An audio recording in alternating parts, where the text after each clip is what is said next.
व्याख्यामुत्रां करसरसिजैः पुस्तकं शङ्खचक्रे बिभ्रद्भिन्नस्फटिकरुचिरे पुण्डरीके निषण्णः अम्लानश्रीरमृतविशदैरंशभिप्लावयन् मामाविर्भूयादनगमहिमा मानसे वागधीशः नमस्ते प्राणेश प्रणतविभवायावनिमगाः नमः स्वामिन् रामप्रियतमन्नमन् गुरुगुण नमस्तुभ्यं भीमप्रबलतमकृष्णेष्ट भगवन् नमः श्रीमन्मध्वप्रदिश सुदर्शन्नो जय जय श्री गुरुभ्यो नमः। नारायणं सुरगुरुं जगदेकनाथं भक्तप्रियं सकललोकनमस्कृतं च त्रैगुण्यवर्जितमजं विभुमाद्यमीशं वन्दे भवग्नम् अमरासुरसिद्धवन्द्यं नारायणं नमस्कृत्य नरं चैव नरोत्तमं देवीं सरस्वतीं व्यासं ततो जयमुदीरये। ವೇದವ್ಯಾಸರ ಮಹಾಭಾರತದ ಚಿಂತಕರಿಗೆ ವಂದನೆಗಳು. ಶಾಂತಿ ಪರ್ವದ 329ನೆಯ ಪ್ರವಚನ. ಮತ್ತೆ ಬಲಿಯ ಬಳಿ ಆತನ ಮಾತುಗಳ ಕೇಳಿ ಸಂತೃಪ್ತಿ ಪಡೆದ ಇಂದ್ರ ಬಹಳ ಖುಷಿಯಲ್ಲಿ ಅವನಿಗೆ ತನ್ನ ಅಭಿಪ್ರಾಯಗಳನ್ನು ತಿಳಿಸ್ತಾನೆ. ಬಹಳ ಸುಂದರವಾಗಿ ಅವರು ಕಂಡಿರತಕ್ಕಂತಹ ಬದುಕಿನ ಅನುಭವ ಕೆಲವು ಸೊಲ್ಲುಗಳಲ್ಲಿ ಭೀಷ್ಮರದನ್ನು ತಿಳಿಸಿಕೊಡ್ತಾರೆ ಧರ್ಮರಾಜನಿಗೆ. ಕಾಲದ ಮಹಿಮೆಯನ್ನು ಬಹಳಷ್ಟು ವಿಸ್ತಾರವಾಗಿ ಹೇಳಿದ್ದ ಬಲಿ. ಹಾಗಾಗಿ ಇಂದ್ರನು ಸಹ ಅದನ್ನು ಒಪ್ಪಿಕೊಂಡ. ತಮ್ಮೆಲ್ಲರ ಸ್ಥಾನಮಾನಗಳು ಒಂದು ಹಂತದಲ್ಲಿ ಮಾತ್ರ, ಬಳಿಕ ಪ್ರತಿಯೊಬ್ಬನು ಅಲ್ಲಿಂದ ತೆರಳಿದಾಗ ಒಂದು ರೀತಿಯ ಅಸಮಾಧಾನಕ್ಕೆ ಹೋಗುತ್ತಾನೆ ಅನ್ನುವ ನೆಲೆಯಲ್ಲಿ ಕಾಲದ ಪವರ್, ಶಕ್ತಿ ಏನಿದೆ ಅಂತ. ಕೋಹಿ ವಿಶ್ವಾಸಮರ್ಥೇಶು ಶರೀರೇವ ಶರೀರಭೃತ್ ಕರ್ತುಂ ಉತ್ಸಾಹತೆ ಲೋಕೆ ದೃಷ್ಟ್ವಾ ಸಂಪ್ರಸ್ಥಿತಂ ಜಗತ್. ಬಹಳ ಚಂದವಾದ ಒಂದು ಶಬ್ದ. ಲೋಕ ಹೊರಟಿದೆ ಅಂತಾನೆ. ಜಗತ್ತು ಹೋಗ್ತದೆ, ಇದೇ ಸರ್ವತ್ರ ವ್ಯಾಪಿಸಿಕೊಂಡು, ಆದರೆ ಒಂದಲ್ಲ ಒಂದು ದಿನ ಇದು ತನ್ನತನವನ್ನು ಕಳ್ಕೊಳ್ಳುತ್ತದೆ. ಹಾಗಾಗಿ ಈ ಜಗತ್ತು ಹೋಗುವುದನ್ನು ನೋಡಿ ತೆರಳುವುದು, ಇಲ್ಲವಾಗುವುದು, ಬದಲಾಗುವುದು, ನಾಶವಾಗುವುದು, ಇವೆಲ್ಲ ಅರ್ಥಗಳಿವೆ. ಇದನ್ನೆಲ್ಲ ನೋಡಿದ ನಂತರ ಯಾರು ತಾನೇ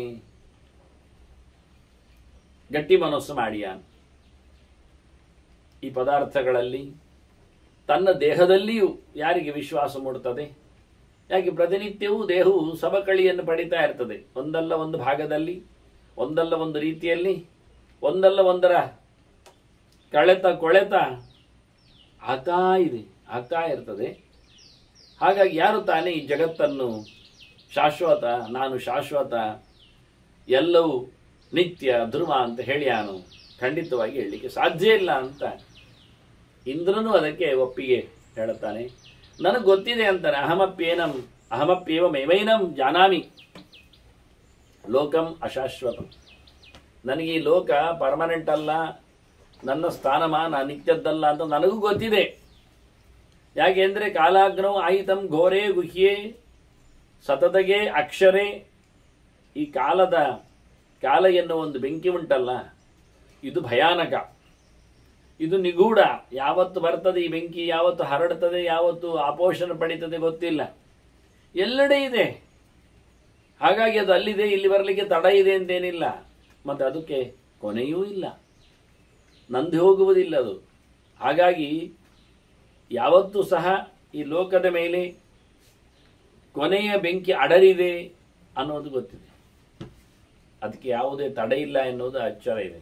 ನಚತ್ರ ಪರಿಹಾರೋಸ್ತಿ ಕಾಲ ಸ್ಪೃಷ್ಟಸ್ಯ ಕಸ್ಯಚಿತ್. ಅದರಲ್ಲಿ ಹೇಳ್ತಾನೆ, ಕಾಲ ಮುಟ್ಟಿದರೆ ಸಾಕು ಅಂತ. ಗಮ್ಮತ್ತು ಕೇಳಿದರೆ ಇದು. ವಿಷ ಕುಡಿದರೆ ಸಾಯ್ತಾನೆ. ಹಾಗೆ ಬೆಂಕಿ ಅಂದ್ರೆ ಏನರ್ಥ? ಬೆಂಕಿ ಮುಟ್ಟಿದರೆ ಸಾಕು, ಕರಡಿ ಹೋಗ್ತಾ. ಅದರಿಂದ ಕಾಲಾಗ್ನಿ ಶಬ್ದವನ್ನು ಪ್ರಯೋಗ ಮಾಡಿದರು.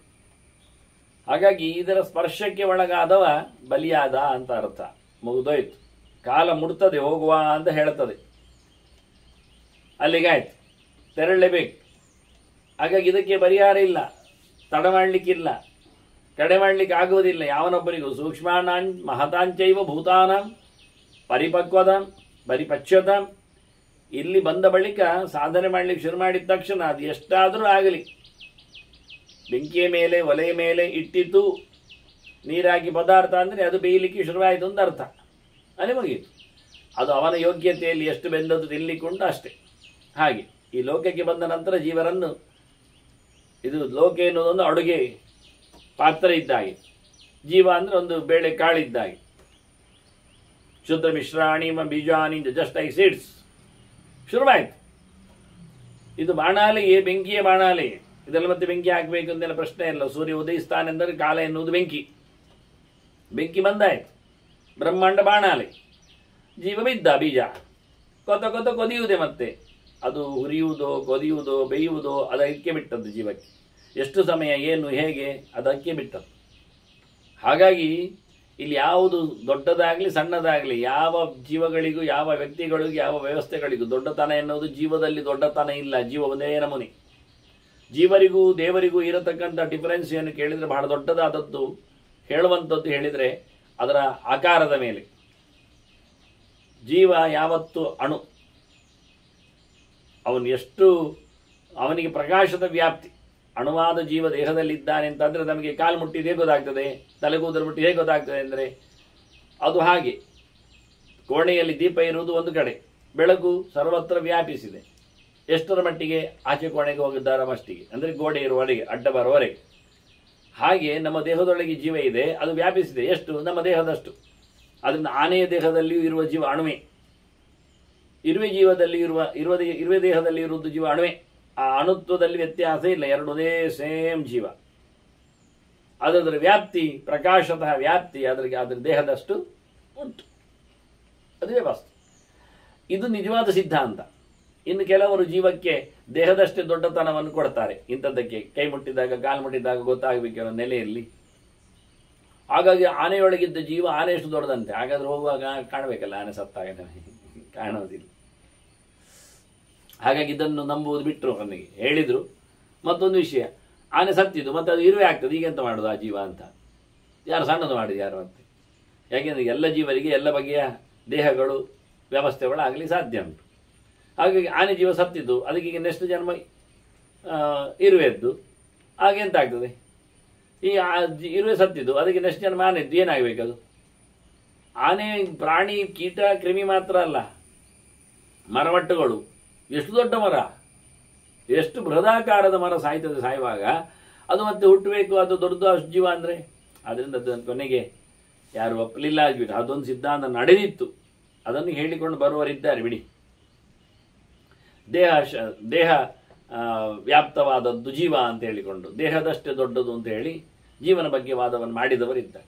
ಅದನ್ನು ಜೀವನಿಗೂ ದೇವರಿಗೂ ಇರೋ ಡಿಫರೆನ್ಸ್ ಏನು ಕೇಳಿದರೆ, ಜೀವ ಅಣು ಇದ್ದಾನೆ, ದೇವರು ಅಣು ಮತ್ತೆ ಬೃಹತ್ ಇದ್ದಾನೆ. ಭಗವಂತನಿಗೆ ಸರ್ವಾಕಾರಗಳು ಇವೆ, ಆದ್ದರಿಂದ ಸರ್ವರೂಪನ ಆಗ್ತಾನೆ ಭಗವಂತ. ಜೀವ ಸರ್ವರೂಪ ಇಲ್ಲ, ಅಣುರೂಪ ಮಾತ್ರ ಇದ್ದಾನೆ. ಜೀವನ ಕಥೆ ಆಗಿ ಭಗವಂತನನ್ನು ಅಣು ಬೃಹತ್ ಕೃಷಸ್ಥೂಲ ಎಲ್ಲ ಕರೀತಾರೆ. ಜೀವನೇನಿಲ್ಲ. ಭಗವಂತ ಜೀವನಿಗಿಂತಲೂ ಅಣು ಇದ್ದಾನೆ, ಅಣೋರಣೀಯಾನ್. ಅದು ಭಗವಂತನ ವೈಶಿಷ್ಟ್ಯ. ಹೀಗಾಗಿ ಬಹಳ ಅದ್ಭುತವಾದ ಚಿಂತನೆಯನ್ನು ಕೊಡ್ತಾನೆ ಅವನು. ಸೂಕ್ಷ್ಮಾಣ ಮಹದಾಂಚೈವ ಭೂತಾನಾಂ ಅಂತ ಪರಿಪಚ್ಯತಾಂ ಅಂತ. ಇಲ್ಲಿ ಮಹದ್ಭೂತಗಳು ಅಥವಾ ಸಣ್ಣ ಸೂಕ್ಷ್ಮ ಭೂತಗಳು ಅಂದರೆ ಹೊರಗಿನ ಫಾರ್ಮನ್ನು ಇಟ್ಟುಕೊಂಡು ಮಾತಾಡಿದ್ದು ಹೊರತು ಜೀವನ ವ್ಯವಸ್ಥೆ, ಜೀವ ಎಲ್ಲರಲ್ಲಿಯೂ ಸೂಕ್ಷ್ಮನೇ. ಕಾಲ ಎಷ್ಟು ಜೋರುಂಟು ಕೇಳಿದರೆ ಅದರ ಮೇಲೆ ಯಾರಿಗೂ ಸಹ ಕಂಟ್ರೋಲ್ ಮಾಡಲಿಕ್ಕೆ ಆಗುವುದಿಲ್ಲ. ಒಡೆತನ, ದೊರೆತನ, ಪ್ರಭುತನ ಅದರ ಮೇಲೆ ಯಾರಲ್ಲಿ ಇಲ್ಲ. ಅನೀಶಸ್ಯ ಅಪ್ರಮತ್ತಸ್ಯ ಭೂತಾನಿ ಪಚತ ಸದಾ. ಪ್ರತಿನಿತ್ಯ ಎಂದೆಂದೂ ಸಹ ನಿಲ್ಲಿಸದೆ ಎಲ್ಲ ಜೀವಜಾತಗಳನ್ನು ಮುಗಿಸುತ್ತಿರುವ, ಕಬಳಿಸುತ್ತಿರುವ, ಅಡುಗೆ ಮಾಡುತ್ತಿರುವ ಅಂತ ಶಬ್ದ. ಅದು ನುಂಗಿ ನೆನೆಯುತ್ತಿರತಕ್ಕಂಥ ಕಾಲಕ್ಕೆ ಅದು ಎಚ್ಚರಗೇಡಿ ಅಲ್ಲ. ಅದು ನಿದ್ದೆ ಮಾಡಿದಾಗ, ಅದು ಸುಮ್ಮನೆ ಇದ್ದಾಗ, ಅದು ಆಲಸ್ಯ ಆದಾಗ, ಅದು ಬೇಜವಾಬ್ದಾರಿದಲ್ಲಿ ಇದ್ದಾಗ ನಮಗೆ ಬಹಳಷ್ಟು ಬದುಕಲಿಕ್ಕೆ ಬರ್ತದೆ. ಹಾಗೆ ನಿಲ್ಲೆಲ್ಲ ಎಚ್ಚರದಲ್ಲಿರ್ತದೆ. ಅದರ ಮೇಲೆ ಯಾರ ಕಂಟ್ರೋಲ್ ಇಲ್ಲ, ಯಾರು ಅದರ ಮೇಲೆ ಯಾವುದೇ ರೀತಿಯಾದ ಪ್ರಭಾವವನ್ನು ಬಿಡಲಿಕ್ಕೆ ಆಗುವುದಿಲ್ಲ. ಅದೇ ಸುಪ್ರೀಂ ಅಂದರೆ ಅದೇ ಭಗವಂತ ಅಂತ ಕಾಲ. ಅವನು ಅನಿವೃತ್ತಸ್ಯ ಎಂದೂ ಹಿಂದೆ ತೆಗೆಯುವುದಿಲ್ಲ. ಅದಕ್ಕೆ ರಿಟೈರ್ಮೆಂಟ್ ಇಲ್ಲ. ಕಾಲಕ್ಕೆ ಯಾವಾಗ ರಿಟೈರ್ಡ್ ಹೇಳ್ಮಾನೆ, ಮತ್ತೆ ನಾವು ಗಮ್ಮತ್ ಮಾಡೋ ಏನಿಲ್ಲ. ಅದು ನಿಲ್ಲುವುದೇ ಇಲ್ಲ. ತನ್ನ ಕೆಲಸದಿಂದ ಸುಮ್ಮನಾಗುವ ಕಥೆಯೇ ಇಲ್ಲ. ಅಂತಹ ಕಾಲನಿಗೆ ಕ್ಷಯಂ ಪ್ರಾಪ್ತೋನ ಮುಚ್ಯತೆ. ಅಂತಹ ಕಾಲನಿಗೆ ಸಿಕ್ಕಿದವ ಎಂದು ಮತ್ತೆ ಹೊರಗೆ ಬರುವುದಿಲ್ಲ, ಬದುಕುಳಿಯಲು ಸಾಧ್ಯ ಇಲ್ಲ. ಅದರಿಂದ ಬಿಡುಗಡೆಯನ್ನು ಪಡೆಯುವವನೇ ಇಲ್ಲ. ಎಲ್ಲಾ ಕಾಲಚಕ್ರದಲ್ಲೇ ಸೇರಿಕೊಳ್ಳುವವರೇ ಇರು. ಅಪ್ರಮತ್ತಃ ಪ್ರಮತ್ತೇಶು ಕಾಲಃ ಜಾಗರ್ತಿ ದೇಹಿಷು. ಕಾಲ ಯಾವತ್ತು ಎಚ್ಚರ ಇರ್ತದೆ. ಎಚ್ಚರಿಕೆಯಾಗಿರಿದೆ ಯಾವುದು? ಜೀವ, ಮನುಷ್ಯ, ಪ್ರಾಣಿ ಪ್ರಪಂಚ. ಅವೆಲ್ಲವೂ ನಿದ್ದೆ ಮಾಡ್ತಾ ಇದ್ರು, ಎಚ್ಚರ ತಪ್ಪಿದ್ರು, ಗಮ್ಮತ್ ಮಾಡ್ತಾ ಇದ್ರು. ಕಾಲ ಏನು ಸುಮ್ಮನೆ ಇರೋದಿಲ್ಲ. ಮದುವೆ ಆಗ್ತಾ ಇದೆ, ಏನೋ ಆಟ ಆಗ್ತಾ ಇದ್ದಾರೆ, ಏನೋ ನಿದ್ದೆ ಮಾಡ್ತಾ ಇದ್ದಾರೆ, ಏನೋ ಉಣಿಸ್ತಾ ಇದ್ದಾರೆ. ಯಾವುದಕ್ಕೂ ಕಾಲಕ್ಕೆ ಎಕ್ಸ್ಕ್ಯೂಸ್ ಇಲ್ಲ. ಪ್ರಯತ್ನೇನಾಪ್ಯಪಕ್ರಾಂತಹ ದೃಷ್ಟಪೂರ್ವ ನ ಕೇನಚಿತ್. ಯಾವೊಬ್ಬನು ತನ್ನ ಪ್ರಯತ್ನದಿಂದ ಅದನ್ನು ದೂರ ಮಾಡಿದ್ದೆನ್ನುವುದನ್ನು ನಾನು ಕೇಳಿಕೊಂಡದ್ದೆಲ್ಲ ಕಂಡದ್ದೇ ಇಲ್ಲ ಅಂತಾನೆ ಇಂದ್ರ. ಕಾಲವನ್ನು ದೂಡಿದವ, ನಿಲ್ಲಿಸಿದವ ಕೇಳಿದ್ದಿಲ್ಲ. ಅದು ನಮಗೆ ಮಾರ್ಕಂಡೇಯರ ಚಿತ್ರದಲ್ಲಿ ಕಾಣ್ತದಲ್ಲ. ಕೇಳಿದ್ರೆ ಮೃತ್ಯುಂಜಯ ಬಂದು, ಶಿವಪ್ಪ ಬಂದು ಯಾವನನ್ನು ದೂಡಿದ್ದು ಅಂತ. ಯಾವಾಗ, ಎಷ್ಟು ಸಮಯ? ಮತ್ತೆ ಅವನು ಇನ್ನೂ ಬರ್ತಾನಲ್ಲ ಯಾವ. ಬರುವಾಗ ಮಾರ್ಕಂಡೇಯ ಕೊಂಡ್ಕೊಡ್ಲೇಬೇಕು. ಹೋಗ್ಲಿಕ್ಕೆ ಉಂಟಲ್ಲ. ಎಷ್ಟು ಸಮಯ ಮಾರ್ಕಂಡೇಯ ಕೂತ್ಕೊಳ್ತಾನೆ? ಎಷ್ಟು ಸಮಯದವರೆಗೆ? ಇಲ್ಲ. ಕಲ್ಪ ಪ್ರಳಯ ಇದೆ, ಅಂದ್ರೆ ದಿನ ಪ್ರಳಯ ಇದೆ, ಮಹಾಪ್ರಳಯ ಇದೆ, ಬ್ರಹ್ಮಕಲ್ಪ ಪ್ರಳಯ ಇದೆ, ಮಹಾ ಅಂದ್ರೆ. ಆನಂತರ ಅವಾಂತರ ಪ್ರಳಯ ಇದೆ, ಮನ್ವಂತರ ಪ್ರಳಯಗಳು. ಎಲ್ಲಿಯಾದ್ರೂ ಒಂದು ಕಡೆ ಹೋಗ್ಲೇಬೇಕಲ್ಲ ಅವನು. ಹೋಗ್ತಾನಲ್ಲ. ಆದ್ರಿಂದ ಅವನನ್ನು ಹೇಳುವಾಗ ಸಪ್ತಕಲ್ಪ ಅಂತ ಜೀವನ ಇಷ್ಟೇ ಹೇಳಿದ್ದು. 7 ಕಲ್ಪ ಅವನಿಗೆ ಅವಕಾಶ. ಮತ್ತೆ 8ನೇದ್ರಲ್ಲಿ ಇಲ್ಲ ಅವ. ಅವನ ಹೆಸರಿನಲ್ಲಿ ಒಂದು ಗೆರೆಯಲ್ಲಿ ಉಂಟಲ್ಲ ನಿಮಗೆ ಅವನ ಆಯುಷ್ಯ ಎಷ್ಟು ಅಂತ ಹೇಳಲಿಕ್ಕೆ. ಈಗ 16ರಲ್ಲಿ ಸಾಯಲಿಲ್ಲ ಅಂತಷ್ಟೇ. ಮತ್ತೆ 16 ಸಾಯದಂತೆ ಸ್ವಲ್ಪ ಮಾಡಿಕೊಂಡ. ಹಾಗೆ ಕೊಟ್ಟಿದ್ರು ಅವನಿಗೆ, ಅನುಕೂಲ ಮಾಡಿಕೊಳ್ಳುವಷ್ಟೇ ಕೊಟ್ಟಿದ್ರು. ಎಷ್ಟೋ ಜನ ಪ್ರಶ್ನೆ ಕೇಳುವುದುಂಟದ್ದೆಲ್ಲ. ಆಯುಷ್ಯ ಮನುಷ್ಯನಿಗೆ ಬರೆದು ಒಂದೇ ಆಗಿದ್ರೆ ಒಂದೇ ಆಗಿದೆ. ಮತ್ತೆ ಅವರು ಸಂಧಿಶಾಂತಿ ಎಲ್ಲ ಮಾಡಿದೆ. ಮತ್ತೆ ಸಂಧಿಶಾಂತಿಯಲ್ಲಿ ಆಗ ಹೇಳ್ತಾರೆ, ನಿನಗೆ ಆಯುಷ್ಯಕ್ಕೆ ಪೆಟ್ಟು ಬರ್ತದೆ, ಹಾಗಾಗಿ ನೀನು ಸಂಧಿಶಾಂತಿ ಮಾಡು. ಮಾಡಿದ ತಕ್ಷಣ ಮತ್ತೆ ಬದುಕಿರ್ತಾನವ. ಮಾಡದಿದ್ರೆ ಸಾಯ್ತಾನೆ ಅಂತ ಹೇಳಿಕೊಂಡು ಹೇಳಿದ್ದಾರೆ ಅವರು ಅಂತ ಹೇಳಿ. ಅಂದ್ರೆ ಅಷ್ಟು ಚೆನ್ನಾಗಿ ಅವನಿಗೆ ವ್ಯವಸ್ಥೆ ಮಾಡಿ ಕೊಡ್ತಾನೆ. ಮತ್ತೆ ಕೆಲವೊಮ್ಮೆ ಅವನು ಬುಟಾಟಿಕೆಯಲ್ಲಿ ಮಾಡಿದ್ರೂ ಸಹ ಅವನನ್ನು ಕಬಳಿಸುವುದಾಗಿದ್ರೆ ಕಬಳಿಸ್ತಾನೆ. ಹಾಗಾಗಿ ಅವನಿಗೆ ಕರ್ಮಾಂಗ ನಡೆಸಿ ಮಾಡಿಸಿಯೇ ಬರಲಿಕ್ಕೆ ಹೋಗ್ಲಿಕ್ಕೆ ಅನ್ನತಕ್ಕಂಥ ಯೋಗ್ಯತೆ ಇದ್ದಾಗೆ ನಡೆಯುವಂಥದ್ದು ಕೆಲಸ, ಹೊರತು ಪ್ರತ್ಯೇಕ ಏನಿಲ್ಲ ಅನ್ನೋದನ್ನು ಬಹಳ ಸ್ಪಷ್ಟವಾಗಿ ಉಲ್ಲೇಖ ಮಾಡ್ತಾನವ. ಪ್ರಯತ್ನೇನ ಅಪಕ್ರಾಂತ. ಎಂಥ ಪ್ರಯತ್ನದಿಂದಲೂ ಅದನ್ನು ದೂಡ್ಲಿಕ್ಕೆ ಬರುವುದಿಲ್ಲ ಕಾಲವನ್ನು ಎನ್ನುವುದು ಸತ್ಯ. ಪುರಾಣ ಶಾಶ್ವತೋ ಧರ್ಮ ಸರ್ವ ಪ್ರಾಣಭೃತಾಂ ಸಮಃ ಕಾಲ ನ ಪರಿಹಾರ್ಯಶ್ಚ ನ ಜಾನ್ಯಾಸ್ತಿ ವ್ಯತಿಕ್ರಮ.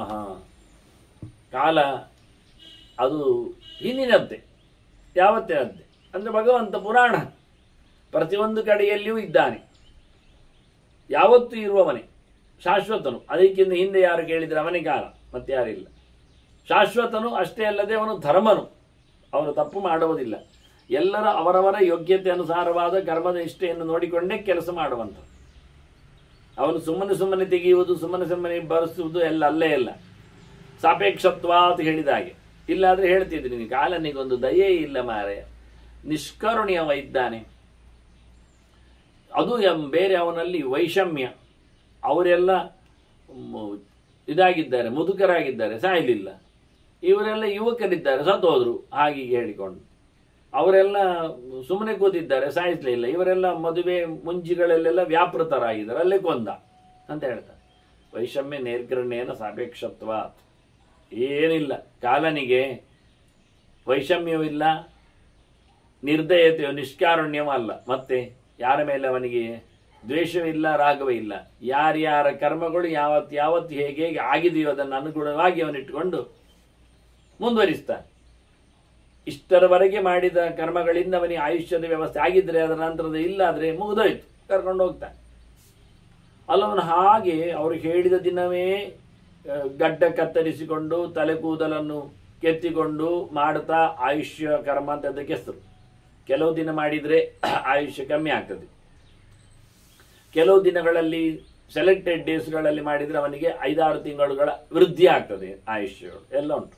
ಹಾಗೆ ಅವನ್ನೆಲ್ಲ ನೋಡಿಕೊಂಡು ಮಾಡಿದ್ದಾನೆ, ಆದ್ರಿಂದ ಅವನಿಗೆ ಆಯುಷ್ಯ ವೃದ್ಧಿ ಆಗಬೇಕು ಅಂತ ಹೇಳಿದರೆ ಹೌದು ಆಗಿದೆ ಅಂದರೆ ಅವನಿಗೆ ಅಂಥವರಿಗೆ ಅಂಥದ್ದು ಮಾತ್ರ ಬುದ್ಧಿ ಕೊಟ್ಟೆ ಮಾಡಿಸುವುದೇವೆ. ಯಾರಿಗೆ ಬೇಗ ಸಾಯಲಿಕ್ಕೆ ಉಂಟು ಅಂಥವರಿಗೆ ಒಳ್ಳೆ ದಿನ ನೋಡಿ ಮಾಡುವಂಥ ಬುದ್ಧಿಯೇ ಕೊಡುವುದಿಲ್ಲ. ಹಾಗೆ ಎಲ್ಲ ವಿಷಯ ಹಾಗೆ, ಪ್ರತಿಯೊಂದರಲ್ಲೂ ಹಾಗೆ. ತೀರ್ಥದ ಪ್ರಾಶನದಲ್ಲಿ ಹೇಳ್ತಾರಲ್ಲ, ವಿಶೇಷವಾಗಿ ತಗೊಳ್ಳುವ ರೀತಿ ಕೇಳಿಕೊಳ್ಳುವಾಗ ಅವನಿಗೆ ಆರೋಗ್ಯ ವೃದ್ಧಿ ಆಗ್ತದೆ, ದೇಹ ಬೆಳೀತದೆ, ಒಳ್ಳೆ ಕಾಲ ಬದುಕ್ತಾನೆ. ಆಯುರ್ವಿದ್ಯಾ ಯಶೋಬಲಂ ಹೇಳಿಕೊಳ್ಳುವ ರೀತಿಯಲ್ಲಿ ನಮಸ್ಕಾರ ಮಾಡಿದವರಿಗೆ ಅಥವಾ ಹಲ್ಲುಜ್ಜಿಕೊಳ್ಳುವಾಗ ಒಳ್ಳೆಯ ವನಸ್ಪತಿಯನ್ನು ಉಪಯೋಗಿಸಿಕೊಂಡವರಿಗೆ ಆಯುಷ್ಯ ಆಗ್ತದೆ. ಅಂಥವ್ರು ಯಾರು ದೀರ್ಘಕಾಲ ಬದುಕುವ ವ್ಯವಸ್ಥೆಯಲ್ಲಿ ಒಳ್ಳೆ ಕೆಲಸ ಮಾಡ್ತಾ ಇದ್ದಾರೆ ಅವರಿಗೆ ಮಾತ್ರ ಇಂಥ ಟ್ರೆಂಡ್ಗಳು ಬಂದಿರ್ತಾರೆ, ಅವರದನ್ನು ಮೂಡಿಸಿಕೊಂಡು ಬರ್ತಾರೆ. ಮತ್ತು ಯಾರು ಬೀಳ್ಲಿಕ್ಕೆ ಹೋಗ್ತಾರೆ, ಉಳಿಲಿಕ್ಕಿಲ್ಲ, ಅಂಥವರಿಗೆ ಆ ಬುದ್ಧಿ ದೇವರು ಕೊಡೋದಿಲ್ಲ, ಮಾಡಿಸುವುದೇ ಇಲ್ಲ. ಏನೋ ಅದಕ್ಕೆ ವಿಘ್ನ ತಂದು ಮಾಡಿಸಬೇಕಾದ್ರೂ, ಮಾಡಿಸುವುದಾದ್ರೂ, ಮಾಡುವುದಾದ್ರೂ, ನೆನಪಿಸುವುದಾದ್ರೂ ಅದನ್ನು ತಪ್ಪಿಸ್ತಾನೆ. ಇಷ್ಟೇ ವಿಷಯ. ಅದರಿಂದ ಎಲ್ಲಿಯೂ ಸಹ ಕಾಲಕ್ಕೆ ಅಡ್ಡ ಬಂದವರಿಲ್ಲ. ಅವನು ಧರ್ಮನೇ ನಿಷ್ಠನಿದ್ದಾನೆ, ಅವನಲ್ಲಿ ಯಾವುದೇ ತಪ್ಪಿಲ್ಲ, ಅನ್ಯಾಯ ಮಾಡುವುದಲ್ಲ ಅದು ಸತ್ಯದ ನೆಲೆ. ಸರ್ವ ಪ್ರಾಣಭೃತಾಂ, ಎಲ್ಲ ಜೀವರಿಗೂ ಒಂದೇ ನವನಿ ಸಮಃ. ಯಾರ ಮೇಲೆ ಅವನು ನಾನಾಗಿ ಹೇಳಿದ, ಯಾರ ಮೇಲೆ ಅವನಿಗೆ ವೈಷಮ್ಯ ಇಲ್ಲ. ಅಂತಹ ಕಾಲನು ನ ಪರಿಹಾರ್ಯಶ್ಚ, ಯಾರಿಂದಲೂ ದೂರ ಮಾಡಲಿಕ್ಕೆ ಬರುವುದಿಲ್ಲ, ಯಾರು ಅವನನ್ನು ಇಲ್ಲ ಮಾಡಲಿಕ್ಕೂ ಆಗುವುದಿಲ್ಲ. ನಚಾಸ್ತಿ ವ್ಯತಿಕ್ರಮ, ಇದರದ್ದು ಉಲ್ಟಾ ಪಲ್ಟವಿಲ್ಲ, ಇದನ್ನು ದಾಟಿಕೊಂಡು ಹೋಗುವುದಿಲ್ಲ, ಇದನ್ನು ಮೆಟ್ಟಿ ಹಾಕ್ಲಿಕ್ಕೂ ಬರುವುದಿಲ್ಲ, ಇದನ್ನು ಓವರ್ಕಮ್ ಮಾಡಲಿಕ್ಕೂ ಆಗುವುದಿಲ್ಲ. ಪ್ರತಿಯೊಬ್ಬನು ಸಾಯಲೇಬೇಕು. ಜೀವಕೋಟಿ ಕಥೆ ಆಗಿ ಸರ್ವ ಪ್ರಾಣ ಭೃತಿ ಹೇಳಿದ್ದದಕ್ಕೋಸ್ಕರ ಅವರು ದೇಹ ಒತ್ತವನ ಕತೆ ದೇಹವನ್ನು ಬಿಡುವಂಥದ್ದೇ. ಅದಕ್ಕಾಗಿ ಕಾಲನ ಒಡ್ಡೋಲಗ ಅದರ ಎಡೆಯಲ್ಲಿ ಅವನು ಎಷ್ಟರ ಮಟ್ಟಿಗೆ ಹೇಳಿದರೆ ಅವನ ಲೆಕ್ಕಾಚಾರದಲ್ಲಿ ಭಾರಿ ಗಮ್ಮತ್ತುಂಟು. ಅಹೋರಾತ್ರಾಶ್ಚ ಮಾಸಾಂಶ್ಚ ಅಹೋರಾತ್ರಾಂಶ್ಚ ಮಾಸಾಂಶ್ಚ ಕ್ಷಣಾನ್ ಕಾಷ್ಟ ಲವಾನ್ ಕಲಾಹ ಸಂಪೀಡಯತಿಯ ಕಾಲಹ ವೃದ್ಧಿಂ ವಾರ್ಧುಷಿಕೋ ಯಥಾ. ಒಂದು ದೃಷ್ಟಾಂತ ಭಾರಿ ಚಂದ ಹೇಳ್ತಾರೆ. ಕಾಲಕ್ಕೆ ಲೆಕ್ಕ ಹೇಗೆ ಕೇಳಿದರೆ ಇಡೀ ಲೆಕ್ಕ ಅಂತ ಕೇಳಬೇಡಿ, ಕಡಿಗಡಿ ಲೆಕ್ಕ ಉಂಟು. ಅವನು ಮನುಷ್ಯರನ್ನು ಅವರು 100 ವರ್ಷ ಮಾಡ್ತಾನೆ ಅಂತಿದ್ರು ಮಾರ್ರೆ, ಇನ್ನೊಂದು 4 ತಿಂಗಳಿತ್ತು ಹೋದ್ರು ಅಂತೇಳಿ ಹಾಗೆ ಹೇಳುವುದುಂಟು. ಅವನಿಗೆ ವರ್ಷದ ಇಡೀ ಲೆಕ್ಕಾಚಾರ ಇಲ್ಲ, ತಿಂಗಳ ಇಡೀ ಕ್ರಮಸ್ಥೆಯೂ ಇಲ್ಲ ಅವನಿಗೆ. ಅವರಿಗೆ ಒಂಚೂರು ಮಾರೆ ಒಂದು ತಿಂಗಳಿಗೆ 3 ದಿನ ಇದ್ದು ಅದು ಮುಗಿದಿದ್ರೆ ಅವರಿಗೆ ಪೂರ ಸಂಬಳ ಬರ್ತಿತ್ತು, ಮಧ್ಯೆಯಲ್ಲಿ ಸತ್ತರು ಅಂತ ಹೇಳಿಕೊಂಡು ಹಾಗೆ ಹೇಳಿಕೊಳ್ಳುವವರಿದ್ದಾರೆ. ಇದು ಯಾವುದೂ ಅಲ್ಲ. ಒಂದೇ ದಿನ ಮಾರ್ರೆ, ಮರುದಿನ ಮದುವೆ ಫಿಕ್ಸ್ ಆಗಿದೆ, ಹೋಗಿಬಿಟ್ಟ. ಮಂಟಪದಲ್ಲಿ ಸತ್ತಿದ್ದಾರೆ, ಮುಂದಿನ ದಿನ ಸಾಯೋದು ದೊಡ್ಡ ಸಂಗತಿಯ? ಮದುವೆ ಆಗಿ ಕ್ಷಣದಲ್ಲಿ ಸತ್ತವರಿದ್ದಾರೆ, ಇನ್ನು ನಾಳೆ ಸಾಯೋದೊಂದು ವಿಷಯ.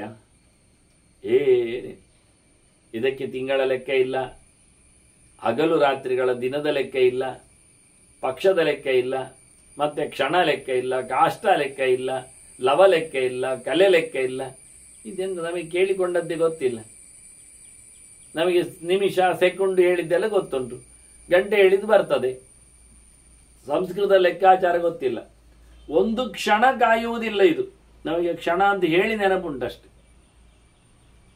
ಮತ್ತೆ ನೋಡಿ ಗೋಪಿಗೆಯರು ಕೃಷ್ಣನ ಬಗ್ಗೆ ಹೇಳುವಾಗ ತ್ರುಟಿಯು ಗಾಯತೆ ತ್ವಾಮವಶ್ಯತಾಮ್ ಅಂತ, ನಮ್ದು ಒಂದೊಂದು ತ್ರುಟಿಯ ಒಂದು ಯುಗದಂತೆ ಆಗ್ತಾ ಉಂಟು, ನೀನು ಕಾಣುವುದಿಲ್ಲ ಅಂತೇಳಿ. ಅದು ತ್ರುಟಿಯಿಂದ ಎಂಥದ್ದು? ಹೆಚ್ಚಿನವರೆಲ್ಲ ತುಟಿಯಿಂದ ಓದಿದ್ರು ಕಾಣ್ತದೆ ಪಾಪ. ಗೋಪಿಗೆಯರಲ್ಲ, ಅವ್ರಿಗೆ ತುಟಿ ಕಾಯ್ತಾ ಉಂಟು ಅಂತ. ಎಂಥದ್ದು ಅಷ್ಟೇ ಅಲ್ಲ ಬಚಾವ್ ಹಾಗೆ. ಮತ್ತೆಂದ ಶಬ್ದ ಸಾಮರಸ್ಯದಿಂದ ಇನ್ನೆಂಥದನ್ನು ಗೋಚರಿಸಲಿಕ್ಕೆ ಆಗಲಿಲ್ಲ ಅವರಿಗೆ. ಇರಲಿ ಬಿಡಿ, ಅದು ಭಾಷೆಯ ಕ್ರಾಂತಿ. ಅವ್ರ ಯುಗದಷ್ಟು ದೊಡ್ಡದಾಯಿತು ಅಂತ ಯಾವ ಯುಗ ಹೇಳಲಿಲ್ಲ ಪುಣ್ಯಕ್ಕೆ. ದ್ವಾಪರ ಯುಗ 8.5 ಲಕ್ಷ ಉಂಟು, ಸ್ವಲ್ಪ ಅಂದರೆ ಕಮ್ಮಿ ಅಂದರೆ ರೌಂಡ್ ಫಿಗರ್. ಬೇರೆ ಯುಗ ಆದರೆ ಇನ್ನೂ ಜೋರ ಆಗ್ತದೆ ಅಲ್ಲ. ನಮಗೆ ಯಾವುದು ಗೊತ್ತಿಲ್ಲ ಅಲ್ಲ. ಈಗ ಕ್ಷಣ ಒಂದು ಗೊತ್ತು, ಒಂದರೆ ಕ್ಷಣವೂ ಮನುಷ್ಯನು ಕೆಲವೊಮ್ಮೆ ದೇವರ ಎದುರು ಬಂದಾಗ ದೇವಸ್ಥಾನಕ್ಕೆ ಕೆಲವರು ಹೋಗುದುಂಟು. ಅವ್ರು ಹೋಗುವಾಗಲೇ ಅರ್ಚಕ ದೇವರ ಎದುರು ನಿಲ್ತಿರ್ತಾನೆ. ಅದು ಅವನ ಪುಣ್ಯವೋ ಅಥವಾ ದೇವರ ಲಕ್ಕೋ ಏನೇ ಆಗಲಿ, ಅವ್ರ ಪಕ್ಕಕ್ಕೆ ಈಚೆ ಬರುವುದೇ ಇಲ್ಲ. ಸೈನ್ಸಲ್ಲಿ ಆಯ್ಕೆ ಇರ್ತದೆ. ಅದು ದೇವರು 1 ಲಿಂಗ ಆದರೆ ಇವರು 10 ಲಿಂಗ. ಬಹಳ ಅದ್ಭುತ. ದೇವರು ಒಳ್ಳೆ ಜನರನ್ನೇ ಸೃಷ್ಟಿ ಮಾಡಿರ್ತಾನೆ ತನ್ನ ಪೂಜೆ ಆಗುವಾಗೆಲ್ಲ. ಹೇಳಲಿಕ್ಕೆ ಕೂಡದವ ನರಪೇತಲ ಇಂಥವ್ರು ಯಾವ ದೇವರ ಅರ್ಚಕರು ಆಗುವುದಿಲ್ಲ ಎನ್ನುವುದು ದೇವರಿಗೆ ಗೊತ್ತುಂಟು. ಮತ್ತೇನವನು ಗರ್ಭಗುಡಿಯಲ್ಲಿ ಬಿದ್ದರೆ ತಲೆ ತಿರುಗಿದ್ದ ದೇವರು ಲಟ್ಟಮುಟ್ಟದವನ್ನೇ ಗಟ್ಟಿತನವನ್ನೇ ಇಟ್ಟುಕೊಂಡಿರ್ತಾನೆ ಪೂಜೆಯಲ್ಲಿ. ಅವನು ಪುಣ್ಯಾತ್ಮ ಸರಿಯಾಗಿ ಗರ್ಭಗುಡಿಯ ಒಳಗೋಗಿ ದೇವರ ದೀಪವೋ, ದೇವರ ಮಾಲೆಯೋ, ದೇವರ ಅಲಂಕಾರವೋ, ದೇವರ ಅಭಿಷೇಕವೋ ಅಂತ ಅವನು ನಿಂತರೆ ಮತ್ತೆ ಪಕ್ಕಕ್ಕೆ ಲಿಂಗ ಸರಿದ್ರೂ ಅವನು ಸರಿಯಲಿಕ್ಕಿಲ್ಲ. ಆದರೆ ಜನ ಒಂದು ಕ್ಷಣ ಕಾಯುವುದಿಲ್ಲ. ಅವರು ಸಂತೃಪ್ತರು. ಯಾಕೆ? ನಾನು ದೇವಸ್ಥಾನಕ್ಕೆ ಹೋಗಿದ್ದೇನೆ, ದೇವರನ್ನು ನೋಡಿದ್ದೇನೆ ಹೇಳುವುದಿಲ್ಲ ಅವರು. ದೇವಸ್ಥಾನಕ್ಕೆ ಹೋಗಿದ್ದೇನೆ, ಅಟೆಂಡೆನ್ಸ್ ಬಿದ್ದಿದೆ. ಮತ್ತೆ ದೇವರು ನೋಡಿದ್ದಾರ? ದೇವರು ಯಾವತ್ತೂ ನೋಡ್ತಾನೆ ಇರ್ತಾರೆ. ಅವ್ರಿಗೆ 300 ಕಣ್ಣು ಇರ್ತದೆ ಅಲ್ಲಿ, ಆಯ್ತಾ? ಹಿಂದೆ ಇರ್ತದೆ, ಮುಂದೆ ಇರ್ತದೆ. ವಿಶ್ವದ ಚಕ್ಷುರದ ವಿಶ್ವದೋಮುಖ ದೇವರಿಗೆ ನೋಡಿ, ಇವರು ಎಷ್ಟು ವೇದಾಂತ ಗೊತ್ತಿರ್ತದೆ. ದೇವರನ್ನು ನೋಡಲಿಕ್ಕೆ ಉಂಟನ. ನಾವು ಹೋಗುವುದು, ನಾವು ದೇವಸ್ಥಾನಕ್ಕೆ ಬಂದಿದ್ದೇವೆ ಅಂತ ಅಟೆಂಡೆನ್ಸ್ ಆಗಿದ್ರೆ ಆಯ್ತು, ನಮಗೆ ಗೊತ್ತಿದ್ರೆ ಸರಿ. ಅಲ್ಲ, ನೀನು ದೇವಸ್ಥಾನದ ಒಳಗೆ ಹೋಗುವಾಗ ಏನು ಮಾಡ್ತಿದ್ದೆ? ಎಂಥದ್ದು ನೆನಪಿಲ್ಲ ಅಂತ ಅಲ್ಲ, ವಾಸ್ತವ ಅದು. ನನಗೆ ಎಂಥದ್ದು ಒಂದು ಕಾಲ್ ಬಂತು ಕಾಣ್ತದೆ, ಅಟೆಂಡ್ ಆದರೆ ಆಗದಿದ್ದರೆ ಬಾಸ್ ಮತ್ತೆ ಬೈತಾನೆ, ಅಲ್ಲೇ ನಾನು ಮಾತಾಡ್ತಾ ಸುತ್ತು ಬಂದಿದ್ದೇನೆ ಅಂತ. ನೋಡಿ, ಸುತ್ತು ಬಂದಾಗ ಯಾರ ಪಕ್ಕದಲ್ಲಿ ಇರಲಿಲ್ವ? ಅವ್ರು ಯಾವುದು ಮೊಬೈಲಲ್ಲಿ ಇದ್ದಿರ್ಬೋದು, ನಾನು ನೋಡಲಿಲ್ಲ ಅಂತ. ನಾನೇ ಇದ್ದೆ ಮಾರಾಯ ಹೇಳ್ದಾನೆ ಕೊನೆಗೆ, ಪಕ್ಕದಲ್ಲಿ ಇದ್ದದ್ದು ನಾನೇ. ಹೌದಾ? ಮತ್ತೆ ಯಾಕೆ ನನ್ನ ಕರೀಲಿಲ್ಲ? ನನಗೊಂದು ಕಾಲ್ ಬಂದಿದ್ದು ಮಾರ, ಹಾಗೆ ನಿನ್ನ ಹತ್ರ ಮಾತಾಡಬೇಕು ಅಂತ ನಿಮ್ಮತ್ತೆ ಹೋಗಿ ಆಯ್ತು ಅಂತ. ಅವನದೇ ಜಾತಿಯವ. ಹೀಗೆ ಎಲ್ಲರೂ ದೇವಾಲಯದಲ್ಲಿ ಮೊಬೈಲ್ ಮುಟ್ಟುವವರೇ, ಮೊಬೈಲ್ ಎತ್ತುವವರೇ, ಮಾತಾಡ್ತಾ ಸುತ್ತು ಬರುವವರೇ. ಅವರಿಗೆ ಎಷ್ಟು ಸುತ್ತಾಯಿತು ಗೊತ್ತಿಲ್ಲ. ಪಕ್ಕದ ಹೊರತು ಹೇಳ್ತಾರೆ, ಆಯ್ತು 4 ಸುತ್ತ ಆಯ್ತು. ಆಯ್ತು ಮಾರೆ, 5 ಆಯ್ತು. ಹೌದು, ನಾಳೆ ಒಂದು ಕಮ್ಮಿ ಬಂದ್ರೆ ಆಯ್ತು. ನೋಡಿ, ಇದರಲ್ಲಿ ಮತ್ತೆ ಸಮಾಧಾನ ಅವರಿಗೆ. ನಾಳೆ ಒಂದು ಕಮ್ಮಿ ಬಂದ್ರೆ ಆಯ್ತು ಹೇಳಿ ಇವತ್ತು ಹೋಗ್ತಾನೆ ಹೊರಗೆ. ಅಯ್ಯ ಬಾ, ಅದ್ಭುತ. ಆ ಕ್ಷಣ ಶಬ್ದ ಹೇಳಿದ್ದಾನೆ. ಒಂದು ಕ್ಷಣ ಅವನು ಕಾಯಲಿಕ್ಕೆ ತಡ ಮಾಡುವುದಿಲ್ಲ.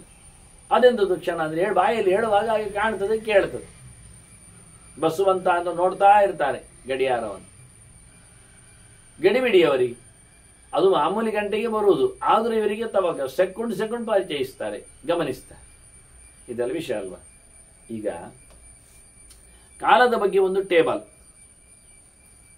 ಅದರ ಬಗ್ಗೆ ಮಾತಾಡಿದ್ದು ಭಾಗವತ. ಈ ಸೃಷ್ಟಿಯ ಬಗ್ಗೆ ಮಾತಾಡಿದಾಗ ಅದನ್ನು ಬಹಳ ಚಂದವಾಗಿ ಡಿಕೋಡ್ ಮಾಡಿದ ಮಧ್ವಾಚಾರ್ಯರು, ಅದ್ಭುತವಾಗಿ. ಉಳಿದವರು ಮಾತಾಡಲಿಲ್ಲ ಅಂತಲ್ಲ, ಮಾತಾಡಿದ್ದಾರೆ, ತಪ್ಪು ಮಾತಾಡಿದ್ದಾರೆ. ಕೆಲವರು ಹೇಳಿಕೊಟ್ಟದ್ದೆಲ್ಲ ಭಾರಿ ಭಾರಿ ಬೇಜಾರಲ್ಲಿ ಉಂಟು. ಅಂದ್ರೆ ಫಿಗರ್ಸ್ಗಳು ಸರಿ ಇಲ್ಲ. ಒಂದು ಪರಮಾಣು ಕಾಲ ಅಂದ್ರೆ, ಒಂದು ಪರಮಾಣು ಅಂದ್ರೆ ನಾವು ಹೇಳಿಕೊಳ್ಳುವ ಹಾಗೆ ಒಂದು ಜೀವ ಅಂದಾಗ ಏನು ಹೇಳ್ತಾರೆ ಅಂತ ಅದರ ಆಕಾರ ಬಗ್ಗೆ ಮಾತಾಡಿದಾಗ, ರಶ್ಮಿ ಜಾಲದಲ್ಲಿ ಅಂದ್ರೆ ಸೂರ್ಯ ಕಿರಣದಲ್ಲಿ ಅದರದ್ದು ಕುದುರೆ ಬಾಲವನ್ನು ಹರಿದು ಏಳರಲ್ಲಿ ಒಂದು ತುಂಡಾದ ಹಾಗೆ, ಹೀಗೆಲ್ಲ ಅದರ ಲೆಕ್ಕಾಚಾರ ಕೊಡುತ್ತಾರೆ. ಹಾಗೆ ಟೈಮ್, ಪರಮಾಣು ಕಾಲ ಅಂದ್ರೆ ಎಷ್ಟು ಕೇಳಿದ್ರೆ ಜಾಸ್ತಿ ಇಲ್ಲ, ಬಹಳ ಕಡಿಮೆ. 1 ಸೆಕೆಂಡಿಗಿಂತ ಕಡಿಮೆ. ಎಷ್ಟು ಕಡಿಮೆ ಅಂದರೆ 1 ಸೆಕೆಂಡನ್ನು 1140 ತುಂಡು ಮಾಡಬೇಕು ನೀವು. The fraction of second, that means 1 second ಅದು 1140 ಬೈ ಡಿವೈಡೆಡ್ ಬೈ 1140 ಒಂದು ಪಾಲು. ಅಂದ್ರೆ ರೌಂಡ್ ಫಿಗರ್ ತಿಳ್ಕೊಳ್ಳಿ. ಒಂದು ಪರಮಾಣು ಕಾಲ ಅಂದ್ರೆ ಸುಮಾರಾಗಿ 1000ನೇ 1 ಸೆಕೆಂಡ್. 1 ಸೆಕೆಂಡ್ ಅನ್ನು 1000 ಪಾಲು ಮಾಡೋದು ಅಂದ್ರೆ 0.0001 ಸೆಕೆಂಡ್, ನಿಯರ್ ಬೈ ಹೇಳುವುದಾಗಿದ್ರೆ ಒಂದನ್ನು. ಅಂದ್ರೆ ಇದು ಮನುಷ್ಯ ಕನ್ಸ್ಯೂಮ್ ಮಾಡಲಿ ಸಾಧ್ಯ ಇಲ್ಲ. ಅಂದಾಗ ಅವನು 1 ಸೆಕೆಂಡನ್ನೇ ಒಳಗೆ ಹೇಳುತ್ತಾನೆ. That is true. ಸೆಕೆಂಡಿನ ಒಳಗೆ ಅವನ ಅಕ್ಷರಗಳನ್ನು ಹೇಳುತ್ತಾನೆ. ನೀವು ನೋಡ್ಬೋದು, ನಾನೀಗ ಮಾತಾಡ್ತಾ ಇರುವಾಗ ನನ್ನ ಅಕ್ಷರಗಳು ಎಷ್ಟಾಯಿತು ಅಂತ ಲೆಕ್ಕ ಹಾಕಿದರೆ 1 ನಿಮಿಷಕ್ಕೆ ನೋಡುವ ಲೆಕ್ಕ ಹೇಗೆ ಅಂದರೆ 1 ನಿಮಿಷಕ್ಕೆ 60 ಸೆಕೆಂಡುಗಳಲ್ಲಿ ನಾನು ಹೇಳಿದ ವಾಕ್ಯಗಳಲ್ಲಿರತಕ್ಕ ಅಕ್ಷರಗಳು 60ಕ್ಕಿಂತ ಜಾಸ್ತಿ ಇರ್ತವೆ. ಅದನ್ನ ಅಕ್ಷರ ಹೇಳಲಿಕ್ಕೆ 1 ಸೆಕೆಂಡ್ ಬೇಡ, ನಿಜವಾಗಿ ಹೇಳ್ತಾ ಇದ್ದಾಗ. ಇದು ಎಂತ ಕೇಳಿದ್ರೆ ಒಂದು 2, 3, 4, 5 ಅಕ್ಷರ ಹೇಳ್ಬೋದು ನಾನು 1 ಸೆಕೆಂಡಲ್ಲಿ. ಆ 3, 4, 5 ಅಕ್ಷರಗಳ ಜಾಗದಲ್ಲಿ 1000 ಅಕ್ಷರ ಕೂತ್ಕೊಳ್ಬೇಕಾಗ್ತದ? ಅಷ್ಟು ಸ್ಪೀಡ್. ಆದ್ರೆ ನಮಗೆ 1000 ಒಡೆಯುವ ಲೆಕ್ಕಾಚಾರ ಗೊತ್ತಿಲ್ಲ. ಮಿಷನ್ ಇದೆ, ನಾನು ಮಿಷನ್ ನೋಡಿದ್ದೇನೆ. 1 ಸೆಕೆಂಡನ್ನು 1000 ಒಡೆಯುವ ಮಿಷನ್ ನೋಡಿದ್ದೇನೆ. ಗಡಿಯಾರ, ಟೈಮ್. ಹಾಗಾಗಿ ಓಟಗಳಲ್ಲಿ ಇದನ್ನೆಲ್ಲ ಬಳಸ್ತಾರೆ. ಓಡುವಾಗ 100 ಮೀಟರ್ ರೇಸ್ ಎಷ್ಟರಲ್ಲಿ ಮುಟ್ಟಿದ ಅಂತ, ಎಷ್ಟು ಸೆಕೆಂಡಲ್ಲಿ ಮುಟ್ಟಿದ ಲೆಕ್ಕ. ಸೆಕೆಂಡಲ್ಲಿ ಮುಟ್ಟಿದ್ದು ಇಬ್ಬರು ಒಂದೇ ನಮನೆ ಆಗಿರ್ತದೆ. 7 ಸೆಕೆಂಡ್ ಇಬ್ಬರಿ. ಆ 7 ಸೆಕೆಂಡಿನ ನಂತರ ಎಷ್ಟು ಫ್ರಾಕ್ಷನ್ಸ್ಗಳಲ್ಲಿ ಇವ ಮುಟ್ಟಿದ ಅಂತ ನೋಡ್ತಾನೆ. ಆಗ 7.347 ಇರ್ತದೆ. ಇವ 7.456 ಇರ್ತದೆ. ಅದನ್ನು ಫಸ್ಟ್ ಇವ ಸೆಕೆಂಡ್. ಅದರಿಂದ 1,000 ಸೆಕೆಂಡ್ ಒಡೆದದ್ದು ಅಲ್ಲಿ ಉಂಟು ಆ ಮೆಷಿನಲ್ಲಿ, ನಾನು ನೋಡಿದ್ದೇನೆ. ಅದಕ್ಕಿಂತ ಜಾಸ್ತಿ ಒಡೆದದ್ದಿಲ್ಲ. ಇನ್ನು 10,000 ಹೊಡಿಬೇಕು ಜಾಸ್ತಿ ಅಂದರೆ ಆಗೋದಿಲ್ಲ. 1,140 ಸಾಕು. ಇದು ರಫ್ಲಿ ಹೇಳಿದ್ದು. ಇಷ್ಟು ಇದನ್ನು ಪರಮಾಣು ಕಾಲ ಕರೆದು. ಈ ಟೈಮ್ ಡಬಲ್ ಆದರೆ ಅದಕ್ಕೆ ದ್ವಣುಕ ಕಾಲ ಅಂತ ಹೇಳ್ತಾರೆ. ಆ ದ್ವಣುಕಗಳು 3 ಆದರೆ ಡಬಲ್ಡ್ ಇಂಟು 3, ಅದು 2 ಎನ್ನುವುದು 3 ಆದರೆ ಅದನ್ನು ತ್ರಣುಕ ಕಾಲ ಅಂತ ಕರೀತಾರೆ. ಆ ತ್ರಣುಕ ಕಾಲ ಮತ್ತೆ ಅದು 3 ಆದರೆ ಅದಕ್ಕೆ ಒಂದು ವಿಶೇಷವಾದಂತಹ ಹೆಸರು ಕೊಟ್ಟಿದ್ದಾರೆ. ಅಲ್ಲಿಂದ ಮುಂದಕ್ಕೆ ವೇದ ಅಂತ ಅದನ್ನು ಕರೀತಾರೆ. ಅಲ್ಲಿಯೂ ಮುಂದಕ್ಕೆ ಹೋದಾಗ ಆ 3 ವೇದಗಳು ಸೇರಿದಾಗ ಅದನ್ನು ಒಂದು ಲವ ಅಂತ ಹೇಳುದು. ಅತ್ಯಂತ ಈಗ ತ್ರುಟಿಯಲ್ಲಿ ಬಂತು ಕೇಳಿದ್ರೆ ಆ 3 ತ್ರಣುಕಗಳ ಕಾಲವನ್ನು ಒಂದು ತ್ರುಟಿ ಅಂತ ಹೇಳ್ತಾರೆ. ಆಗ ತ್ರುಟಿಯುಗ ಐತೆ ಅಂತ ಗೊಲ್ಲರು ಕರೆದದ್ದು ನಮಗೆ ಅರ್ಥ ಆಯ್ತು.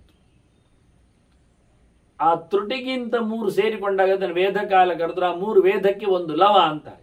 ಇಲ್ಲಿ ನೋಡಿ ಇವ ಹೇಳಿದ ಲವಾನ್, ಕಾಷ್ಟ, ಲವ, ಕಣ ಅಂತ ಹೇಳಿಕೊಂಡು ಲವ ಅಂದ್ರೆ ಒಂದು ಲವ, ಲೇಷ, ಲವಲೇಶ ಕಾಯುವಷ್ಟು ಪುರುಸೊತ್ತಿಲ್ಲ ಹೇಳಿದ. ಲವ ಅಂದ್ರೆ ಅದು, ಲೇಷ ಅಂದ್ರೆ ಕಮ್ಮಿ, ಒಂದು ಚೂರು ಲವಕಾಲ. ಲವಕಾಲ ಅಂದ್ರೆ ಒಟ್ಟಿಗೆ 1 ಸೆಕೆಂಡಿನ 8ನೇ ಭಾಗ, ಅಂದ್ರೆ 8ನೇ 1 ಸೆಕೆಂಡ್. ಒಂದು ದೃಷ್ಟಿಯಿಂದ ನಿಯರ್ ಬೈ. ವಾಸ್ತವವಾಗಿ ಕರೆಕ್ಟ್ ಹೇಳೋದಾದ್ರೆ 32/225 ಹೇಳ್ಬೇಕು ನಾನು.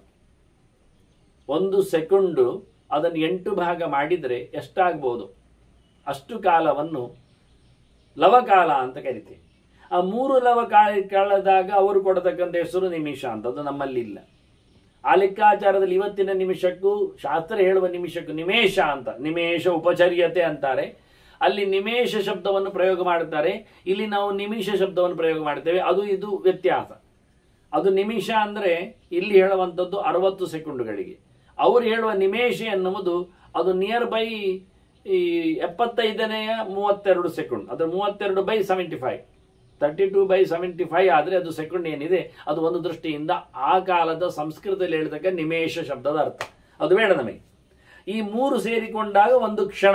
ಈಗ ಬಂತು ನಾವು ಒಂದು ಕ್ಷಣ ನಿಲ್ಲುವುದಿಲ್ಲ ಅಂದ್ರೆ ಏನರ್ಥ ಗೊತ್ತಲ್ಲ, ಸುಮಾರಾಗಿ 1/4 ಸೆಕೆಂಡ್ ಅಂತ ಅರ್ಥ. 1/4 second. Just stop and proceed.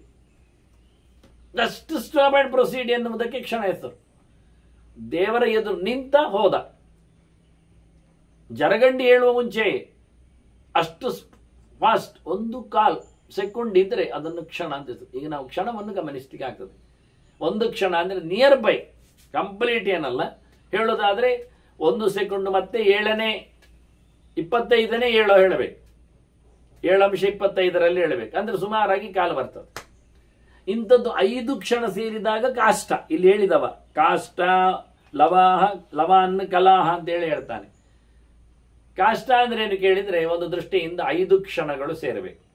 5 ಕ್ಷಣಗಳು ಅಂದ್ರೆ 1/4 ಸೆಕೆಂಡಿನ 5 ಸೇರಿದ್ರೆ 5 ಮತ್ತೆ 1 6, 6 ಕಾಲು, ಸುಮಾರು 6-7 ಸೆಕೆಂಡುಗಳು. 6ರ ನಂತರದ 7 ಸೆಕೆಂಡುಗಳ ಕಾಲಕ್ಕೆ ಕಾಷ್ಟ ಅಂತ ಕರೀತಾರೆ. ಅಂತ 8-9 ಕಾಷ್ಟಗಳು ಸೇರಿದ್ರೆ 1 ನಿಮಿಷ ಆಗ್ತದೆ ನಮ್ಮದು ಇವತ್ತಿನ ಲೆಕ್ಕ ಹೇಳುವ ಕ್ರಮ. ಹಾಗೆ ಇಲ್ಲಿ ಬಹಳ ಚಂದವಾಗಿ ಶಬ್ದಗಳನ್ನೆಲ್ಲ ಉಲ್ಲೇಖ ಮಾಡಿದ್ರು. ಅದನ್ನು ನಿಮಗೆ ಗಮನಿಸಿದ್ದಾರೆ ಎನ್ನುವುದಕ್ಕೋಸ್ಕರ ನಾನು ಹೇಳಿದೆ ಕಾಲದ ಲೆಕ್ಕಾಚಾರ ಹೇಗಿರ್ತದೆ ಅಂತ. ಇದನ್ನು ಇಂದ್ರ ಹೇಳಿತ್ತು. ಅಂದ್ರೆ ದೇವಲೋಕದಲ್ಲಿ ಅದನ್ನು ಕನ್ಸ್ಯೂಮ್ ಮಾಡ್ತಾರಂತೆ. ಪರಮಾಣು ಕಾಲ 1 ಸೆಕೆಂಡನ್ನು 1000 ಗಟ್ಟಲೆ ಹೊಡೆಯುವ ಪುರ್ಸೋತುಂಟಲ್ಲ. ನಮಗೆ ನಿಮಿಷದಲ್ಲಿ ದೇವರ ಚಿಂತನೆ ಮಾಡಲಿಕ್ಕೆ ಬರುವುದಿಲ್ಲ. ಸೆಕೆಂಡಿನಲ್ಲಿ ಬಿಡಿ, ನಿಮಿಷದಲ್ಲಿ ಬರುವುದಿಲ್ಲ. ಗಂಟೆಯಲ್ಲಿ ಎಲ್ಲಿಯಾದರೂ ಮಾಡುವುದು ಅಂತ ಮಾಡಿಕೊಳ್ಳಬಹುದು. ಗಂಟೆಗೊಮ್ಮೆ ದೇವರನ್ನು ಮಾತಾಡಿಸು. ಕೆಲವು ಹಕ್ಕಿಗಳಿವೆ ಗಂಟೆಗೊಮ್ಮೆ ಮಾತಾಡ್ತಾರೆ, ಬಹಳ ವಿಚಿತ್ರ. ಕೆಲವು ಯಾಮಕ್ಕೊಮ್ಮೆ 3 ಗಂಟೆಗೊಮ್ಮೆ ಮಾತಾಡ್ತದೆ. ಅಂಥದ್ದು ವಿಷಯ. ನಾವು ಹೊತ್ತಿಗೊಮ್ಮೆಯೂ ಮಾತಾಡ್ತಿದ್ದೆ ದೇವರನ್ನು. ಅದಕ್ಕೆ 3 ಹೊತ್ತಿನ ಸಂಧ್ಯಾ ವಂದನೆ ಕೊಟ್ಟದ್ದು. ಹೊತ್ತೊತ್ತಿಗೆ ತಿಂದುಕೊಳ್ತೇವೆ ತುತ್ತು, ಆದರೆ ಹೊತ್ತೊತ್ತಿಗೆ ಭಗವಂತನ ಎಚ್ಚರಕ್ಕೆ ನಮಗೆ ಕೊಟ್ಟದ್ದಷ್ಟೇ ನೋಡಿ. 3 ಹೊತ್ತಿನ ಜಪ, ದೇವರ ಚಿಂತನೆ, ಮತ್ತಿಲ್ಲ. ನಿಜವಾಗಿ ಸುಮಾರು ಹೊತ್ತುಗಳಿವೆ ನಿದ್ದೆ ಮಾಡ್ತೀವಿ, ಎಚ್ಚರ ಇರುವುದಿಲ್ಲ. ಇನ್ನು ಮುಂದಕ್ಕೆ ಹೋದರೆ ಗಂಟೆಗೊಮ್ಮೆ ಹೇಳ್ಬೋದಿತ್ತು, ಆಗಲಿ. ಈಗ ಕೆಲವರು ವಾರಕ್ಕೊಮ್ಮೆ ದೇವಸ್ಥಾನಕ್ಕೆ ಹೋಗ್ತಾರೆ ನೋಡಿ, ಅದುಂಟವರಿಗೆ. ಅವರ ಬದುಕಿನಲ್ಲಿ ಏನೋ ಕೂಡಿಸಿಕೊಳ್ತಾರೆ. ಅವ್ರು ದಿನ ಬೇಕಾಗಿಲ್ಲ, ಬಿಟ್ಟುಕೊಟ್ಟಿದ್ದಾರೆ. ಅವ್ರಿಗೆ ಇನ್ನೂ ಕಾಲ ಉದ್ದಾಯ. ನಮಗೆ ನೋಡಿ, ಕೆಲವರು ದಿನಕ್ಕೊಮ್ಮೆ ದೇವಸ್ಥಾನಕ್ಕೆ ಹೋಗುವುದು, ಕೆಲವರು ದಿನಕ್ಕೆ 3 ಸರ್ತಿ ದೇವರನ್ನು ಕರೆಯುವುದು, ತ್ರಿಕಾಲ ಸಂಧ್ಯಾ ವಂದನೆ ಅಂತ. ಪಂಚಕಾಲೋಪಚಾರ ಅಂತ ಇತ್ತು ಹಿಂದೆ, 5 ಸಮಯದಲ್ಲಿ ಪೂಜೆ ಮಾಡುವುದು ಅಂತ, ಚಿಂತನೆ ಮಾಡುವುದು ಅಂತ. ಅದು ಹೋಗಿ 3ಕ್ಕೆ ಬಂತು, 3ಕ್ಕೆ ಹೋಗಿ 1ಕ್ಕೆ ಬಂತು, ದಿನಕ್ಕೊಮ್ಮೆ ಅಂತ. ಈಗ ದಿನಕ್ಕೊಮ್ಮೆ ಹೋಗಿ ವಾರಕ್ಕೊಮ್ಮೆ ಬಂತು, ಇನ್ನು ವಾರಕ್ಕೊಮ್ಮೆ ಹೋಗಿ ತಿಂಗಳಿಗೊಮ್ಮೆ. ನಾನು ತಿಂಗಳಿಗೊಮ್ಮೆ ಬರ್ತೇನೆ, ಸ್ನಾನ ಮಾಡಿ ಜಪ ಮಾಡಿ ಗೋಪಿ ಹಚ್ಚಿ ಹೋಗ್ತೇನೆ ಅಂತಾರೆ ಅಷ್ಟೇ, ಅದರ ಆಚೆಗಿಲ್ಲ. ಮತ್ತೆ ಕೆಲವರಿಗೆ ವರ್ಷಕ್ಕೊಮ್ಮೆ ಅಭಿಷೇಕ ಮಹಾಪೂಜೆ, ಆವತ್ತೇ ದೇವರ ಪೆಟ್ಟಿಗೆಯನ್ನು ಕೋಲ್ನ ಮತ್ತೆ ಆವತ್ತೇ ಕುಲ್ಲ, ಮತ್ತೆ ಅವರದ್ದು ಮುಚ್ಚಿ ಹಾಕುವುದು, ಅಲ್ಲಿಗೆ ಮುಗಿಯಿತು. ಆವತ್ತೇ ತೆರೆಯುವುದು, ಆವತ್ತೇ ಮುಚ್ಚುವುದು ಪೆಟ್ಟಿಗೆ, ಮತ್ತೆ ಯಾವತ್ತು ದಿನ ಪೆಟ್ಟಿಗೆಗೆ ಪೂಜೆ. ಇದೆಷ್ಟೋ ಬೆಂಗಳೂರಿನ ಮನೆಗಳಲ್ಲಿ ಆಗ್ತದೆ. ವರ್ಷಕ್ಕೊಮ್ಮೆ ಮಹಾಪೂಜೆ, ಮತ್ತೆ ಅವರಿಗೆ ಪುರುಸೊತ್ತಿಲ್ಲ, ಆವತ್ತು ದೇವರಿಗೆ ಬಂಧ ಮೋಕ್ಷ, ಮತ್ತೆ ಆವತ್ತೇ ಅವರಿಗೆ ಬಂಧನವೂ ಸಹ. ಬಿಡುಗಡೆ ಆವತ್ತೇ, ಮುಚ್ಚುವುದು ಆವತ್ತೇ, ಒಳ್ಳೆ ದಿನವರಿಗೆ ವರ್ಷಕ್ಕೊಮ್ಮೆ. ಇನ್ನು ಕೆಲವು ಮಹಾಗೊಮ್ಮಟರಂಥವರಿಗೆಲ್ಲ 12 ವರ್ಷಕ್ಕೊಮ್ಮೆ ಮಜ್ಜನಾಭಿಷೇಕ ಎಲ್ಲ, ಅವರ ಆವತ್ತೇ ಎಚ್ಚರ ಆಗುವುದು 12 ವರ್ಷಕ್ಕೊಮ್ಮೆ. ಇನ್ನು ಕೆಲವರು ಶತಮಾನಕ್ಕೂ ಇರ್ಬೋದು, 100ಕ್ಕೊಮ್ಮೆ. ಅದು ಯಾವುದೋ ಒಂದು ದೇವಸ್ಥಾನದಲ್ಲಿ ದೇವರು ಹೊರಗೆ ತೆಗೆಯುವುದು 100 ವರ್ಷಕ್ಕೊಮ್ಮೆ ಇತ್ತಲ್ಲ, ಪೆಟ್ಟಿಗೆಯಲ್ಲಿ ತೆಗೆದು ಇತ್ತೀಚೆಗೆ ತೋರಿಸಿದ್ರಲ್ಲ ಒಂದು, ಆಯಿತು ಅಂತೇಳಿ. ಹಾಗೆ ಯಾವುದೋ ಒಂದು ದೊಡ್ಡ ವಿಷ್ಣು ದೇವರು, ಅದು 100 ವರ್ಷಕ್ಕೊಮ್ಮೆ ತೆಗೆಯುವುದಂತೆ. ಇಲ್ಲಾಂದ್ರೆ ನೀರಲ್ಲೇ ಇರುವುದು, ನೀರಲ್ಲೇ ಎತ್ತಿ ತರ್ತಾರೆ, ಅದನ್ನು ತೋರಿಸ್ತಾರೆ, ಪೂಜೆ ಪುನಸ್ಕಾರ ಮಾಡ್ತಾರೆ. ಮತ್ತೆ ದೇವರು ಬೇಡ ನಮಗೆ, ಗುಳುಮ್ ನೀರಲ್ಲೇ 100 ವರ್ಷ ಅವನಿರಲಿಕ್ಕೆ. ಅದೆಲ್ಲ ದಾಖಲೆ ಮಾಡಿ ಇಟ್ಟದ್ರಿಂದ ಬಹಳ ಚೆನ್ನಾಗಿರ್ತದೆ. ಯಾವತ್ತು 100 ಆಗ್ತದೆ ಎನ್ನುವುದು ಅರ್ಥ ಆಗ್ತದೆ, ತೆಗಿಲಿಕ್ಕೆ ಬರ್ತದೆ. ಹೀಗೆ ಒಂದು ದೇವರು ನಾನು ಮೊನ್ನೆ ಕೇಳಿದೆ, ಕೊರೋನಾ ಪೀರಿಯಡಲ್ಲಿ ಹೊರಗೆ ಬಂದವರು ದೇವರು, ನರಸಿಂಹದೇವರು. ಯಾವುದೋ ಒಂದು ಹಳ್ಳಿ ನಮ್ಮೂರಿದ್ದೆ, ನಮ್ಮ ಕಡೆದಿಯಲ್ಲಿದ್ದು, ಅಂದರೆ ಉತ್ತರ ಕನ್ನಡ ಏನಿರ್ಬೋದು ನೆನಪಿಲ್ಲ. ಅಲ್ಲಿ ನರಸಿಂಹದೇವರು ಮೆರವಣಿಗೆಯಲ್ಲಿ ಬಂದದ್ದು. ಕೊರೋನಾ ಮಹಾಮಾರಿ ಸಂದರ್ಭದಲ್ಲಿ ಮಾತ್ರ ನರಸಿಂಹದೇವರು ಹೊರಗೆ ಬರ್ಲಿಕ್ಕಂತೆ ಊರಿಗೆ ಪ್ರದರ್ಶನ. ಅದು 100 ವರ್ಷಕ್ಕೆ ಅಂತ ಇಲ್ಲ, ತೊಂದರೆ ಬಂದಾಗ ಮಾತ್ರ. ಆದರೆ ಅದನ್ನು ಗಮನಿಸಿದ್ರು, ಅವರ ದಾಖಲೆಯಂತೆ. ಅದು ಸುಮಾರು 110, 120 ಎಷ್ಟೋ ವರ್ಷ ಆಯ್ತಂತೆ ಬರದೆ. ಸಾಂಕ್ರಾಮಿಕವಾಗಿ ಸಾವಿರ ಗಟ್ಟಲೆ ಜನ ಸತ್ತಾಗ ಅವನು ರಸ್ತೆಗೆ ಮೆರವಣಿಗೆಗೆ ಬರ್ತಾನಂತೆ. ಅವನ ಪೂಜೆ ಪುನಸ್ಕಾರ ಮಾಡಿ ಅವನ ಕಣ್ಣೋಟವನ್ನು ಬೀರಿಸಿ ಲೋಕದ ಕ್ಷೇಮವನ್ನು ತರಿಸುವ ರೀತಿ. ನೃಸಿಂಹಾದಿಕ ವನ್ಯತ್ತು ದುರಿತಾದಿ ನಿವೃತ್ತಯೇ ಅಂತ ಹೇಳಿದ ಆಚಾರ್ಯರ ಗೆರೆ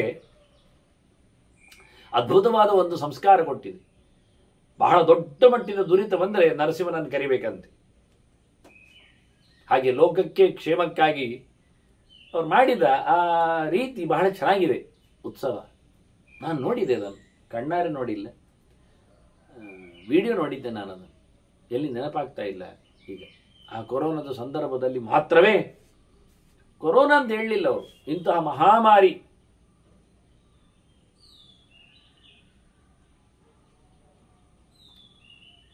ಲೋಕಕ್ಕೆ ಆಕ್ರಮಣ ಆದರೆ ದೇವರ ಅಭಯ ರಕ್ಷೆಗೆ, ಅಂದರೆ ಹಿರಣ್ಯಕಶಿಪುವಂತೆ ವಿಚಿತ್ರ ಅಂದರೆ ವಿಚಿತ್ರ ಸಂಪ್ರದಾಯಗಳು. ಅದಕ್ಕೊಂದು ಶಾಸ್ತ್ರದ ಚೌಕಟ್ಟು ಅರ್ಥ ಆದಾಗ ಅದ್ಭುತವಾದಂತಹ ಸ್ಪರ್ಶ. ಇಂದ್ರ ಕಾಲದ ಕಥೆ ಹೇಳುತ್ತಾನೆ, ನಾನು ಅದನ್ನು ವಿವರಿಸ್ತಾ ಹೇಳಿದೆ. ಅವನಿಗೆ ಕ್ಷಣ ಮಾತ್ರ ಪುರುಸೊತ್ತಿಲ್ಲ, ಒಂದರೆ ಕ್ಷಣದಲ್ಲಿ ಮಾರಾಯ ನಾನು ತೀರ್ಥಪ್ರಾಶನ ಮಾಡ್ತಿದ್ದೆ, ಹಾಗೆ ಸತ್ತೆ ಅಂತ. ದೇವರು ಅದಕ್ಕೂ ಬಿಡುವುದಿಲ್ಲ, ಒಂದು ಕ್ಷಣ ಅದು ತಡ ಮಾಡಬೇಡ ಅಂತ ಹೇಳೋದು ಯಾವುದೇ ಕೆಲಸಕ್ಕೆ. ನಾನು ಎಷ್ಟೋ ಸರ್ತಿ ದೃಷ್ಟಾಂತ ಕೊಟ್ಟದ್ದುಂಟು. ಒಬ್ಬ ಮುದುಕ, ಅವನು ರಿಟೈರ್ಡು, ಆದರೂ ಪೂಜೆ ಪುನಸ್ಕಾರ ಮಾಡಿ ಟಿಫಿನ್ ತಿನ್ನುವ ಒಂದು ಸದಭ್ಯಾಸ ಅವನಲ್ಲಿತ್ತು. ಹಾಗಾಗಿ ಪೂಜೆ ಮುಗಿಸಿದ, ನಿತ್ಯದ ಹಾಗೆ ತಿನ್ನಲೋಸುಗ ಹೊರಗೆ ಬಂದ. ಆದರೆ ಏನೋ ಏಕೋ ಮತ್ತೆ ಹೋಗಿ ಸ್ನಾನ ಮಾಡಿದ. ಏನೋ ಅಜ್ಜ ಬಿಟ್ಟಿರ್ಬೋದು ಅಂತ ಮನೆಯವರು ಸುಮ್ಮನೆ ಕೂತರು. ಒಳಗೋಗಿ ದೇವರ ಪೂಜೆ ಕೂತ. ಇವನಿಗೇನೋ ಮರವು ಇವತ್ತು ಹುಚ್ಚಾಗಿದ್ದಾನೆ ಅಂತ ತಿಳ್ಕೊಂಡ್ರು. ಅಜ್ಜ ಪೂಜೆ ಆಯಿತು ಅಂದರು. ಪೂಜೆ ಆಯಿತು, ಇನ್ನೇ ಮಾಡ್ತೇನೆ ಅಂದರು. ಏನೋ ತಪ್ಪಿರ್ಬೋದು, ಮಾಡ್ತಾರೆ, ಎಂತ ಬೇಕು ಹೇಳಿ ಒಂದೊಂದೇ ಕೊಟ್ಟರು. ಪೂಜೆ ಶುರುವಿಂದ ಮಾಡಿದ್ನವ ಕ್ರಮ ಪ್ರಕಾರ. ಮೊದಲೊಮ್ಮೆ ಪೂಜೆ ಮಾಡಿದ, ಹೊರಗೆ ಬಂದ, ಸತ್ತ. ಅವನು ಟಿಫಿನ್ ಮಾಡಿ ಸಾಯಲಿಲ್ಲ, ದೇವರ ಪೂಜೆ ಮಾಡಿ ಸತ್ತ. ಹಾಗೆ ದೇವರು ಪ್ರೇರಣೆ ಕೊಟ್ಟರು. ಮೊನ್ನೆ ನೋಡಿ, ನಾನು ಅದನ್ನು ಹೇಳಿದ್ದೆ ಅಲ್ಲ, ಸುಮಾರು ಸರ್ತಿ ಹೇಳ್ತೇನೆ. ವರ್ಲ್ಡ್ ಟ್ರೇಡ್ ಗಲಾಟೆಯಲ್ಲಿ, ಅದೇ ಅಮೇರಿಕದ ತಾಡಪತ್ರಿಯವರು, ಅವರು ಅಲ್ಲಿ ಹೋಗಬೇಕಿತ್ತು. ದಿನ ಹೋಗುವವರಿಗೆ ಅಂಥದ್ದು ಕೆಲಸ ಇರ್ತದೆ, ಹೋಗ್ತಿದ್ರು. ಆವತ್ತು ಹೋಗುವಾಗ ಅವರಿಗೆ ಹೋಗಲಿಲ್ಲ, ಅವರು ತಮ್ಮ ಫ್ಲ್ಯಾಟಲ್ಲೇ ಇದ್ದರು. ಅವರಿಗೆ ವಾಯುಸ್ತುತಿ ಪಾರಾಯಣ ಮುಗಿದಿದೆ, ಇನ್ನೊಮ್ಮೆ ಮಾಡುವ ಅಂತ ಕಂಡದ್ದು ಪುರಶ್ಚರಣೆ. ಮತ್ತೊಮ್ಮೆ ಹೇಳುವಂತ ಪ್ರೇರಣೆ, ಮತ್ತೊಮ್ಮೆ ಶುರು ಮಾಡಿದರು ವಾಯುಸ್ತುತಿ. ಅದು ಮುಗಿಸಿ ಹೋದರು. ಅಂದರೆ 10 ನಿಮಿಷ ಲೇಟ್ ಆವತ್ತಿನ ಕೆಲಸದಲ್ಲಿ. ಅಲ್ಲಿ ಅವರ ವರ್ಲ್ಡ್ ಟ್ರೇಡಿಂದ ಅವರು ಒಳಗೆ ಹೋಗದೆ ಬದುಕಿ ಉಳಿದ್ರು. ಅವರ ಕಣ್ಣಾರೆ ಅದು ಹೊಡೆಯುವುದು ಕಾಣಿತು. ಇದ್ರೆ ಇಲ್ಲದಿದ್ದರೆ ಅವರು ಒಳಗಿರ್ತಿದ್ರು, ಅವರು ಸ್ಮರಣೆ ಯೋಗ್ಯರಾಗ್ತಿದ್ರು. ಆದರೆ ಇವತ್ತು ಅದನ್ನು ಪ್ರೇಕ್ಷಕರಾಗಿ ನಿಂತರು. ಇದು ವಿಚಿತ್ರ. ಹಾಗೆ ಆಗುವುದಿಲ್ಲ. ಯಾಕೆ ಅಂದರೆ ಆದ ಪ್ರೇರಣೆಗಳು ಪ್ರಾಣನ ಪ್ರೇರಣೆಗಳು. ಅದರಿಂದ ಯಮನಿಗೆ, ಜವರಾಯನಿಗೆ ಏನೊಂದು ಲೆಕ್ಕಾಚಾರ ಇಲ್ಲ. ಕ್ಷಣ ಇಲ್ಲ, ಲವ ಇಲ್ಲ, ಕಾಷ್ಟ ಇಲ್ಲ, ತುಟಿ ಇಲ್ಲ, ಕಲೆ ಇಲ್ಲ, ದಿನ ಇಲ್ಲ, ಗಂಟೆ ಇಲ್ಲ, ಗಳಿಗೆ ಇಲ್ಲ, ಏನಿಲ್ಲ. ಹೀಗೆ ಬೆಳೀತಾ ಬೆಳೀತಾ ಹೋದಾಗ ಗಳಿಗೆಗೆ 24 ನಿಮಿಷ ಬರ್ತದೆ. ಅದರಲ್ಲಿ ಮತ್ತೆ ವಿಗಳಿಗೆ ಇನ್ನು ಸಣ್ಣದು ಮಾಡುವಾಗ ಒಂದು ಗಳಿಗೆಯಲ್ಲಿ 60 ವಿಗಳಿಗೆ ಮಾಡ್ತಾರೆ, ಮತ್ತೆ ತುಂಡು ಮಾಡ್ತಾರೆ. ಹಾಗಾಗಿ 6 ಸೆಕೆಂಡ್ಗಳಿಗೆಲ್ಲ ಹೋಗ್ತದೆ. ಅದು ಒಂದು ಮುಹೂರ್ತ ಅಂದರೆ 48 ನಿಮಿಷ ಆಗ್ತದೆ. ಅಂತಹ ಮುಹೂರ್ತಗಳು ಮತ್ತೆ 30 ಆದಾಗ ಒಂದು ದಿನಕ್ಕೆ ಹೋಗ್ತದೆ. ಅಂಥ ತಿಂಗಳುಗಳು, ವರ್ಷಗಳು, ಇವನ್ನೆಲ್ಲ ಕಾಲ ಇಷ್ಟು ಸಣ್ಣ ಲೆಕ್ಕಾಚಾರದಲ್ಲಿ ಆಕ್ರಮಣ ಮಾಡ್ತಾ ಉಂಟು ಅಂತ ಹೇಳಿ ದೃಷ್ಟಾಂತ ಕೊಟ್ಟಿದೆ ಅಂತ ಹೇಳಿದೆ. ನಾನು ಅದನ್ನು ವಿವರಿಸಿಕೊಳ್ಳಿಲ್ಲ. ವೃದ್ಧಿಂ ವಾರ್ಧುಷಿಕೋಯತ. ನಾನು ಟೇಬಲ್ ಬಗ್ಗೆ ಮಾತಾಡ್ಲಿಕ್ಕೆ ಹೋಗಿದೆ. ಬಡ್ಡಿ ಮಾಡ್ತಾನಲ್ಲ, ಬಡ್ಡಿ ಕೊಡುವವ, ಬಡ್ಡಿ ಅಸಲು ಮಾಡುವವ, ಬಡ್ಡಿ ದುಡ್ಡು ಮಾಡುವ ಇದ್ದಾನಲ್ಲ, ವಾರ್ಧುಷಿಕ ಅಂದರೆ ಬಡ್ಡಿ ಬದುಕುವವ ಅಂತ ಅರ್ಥ.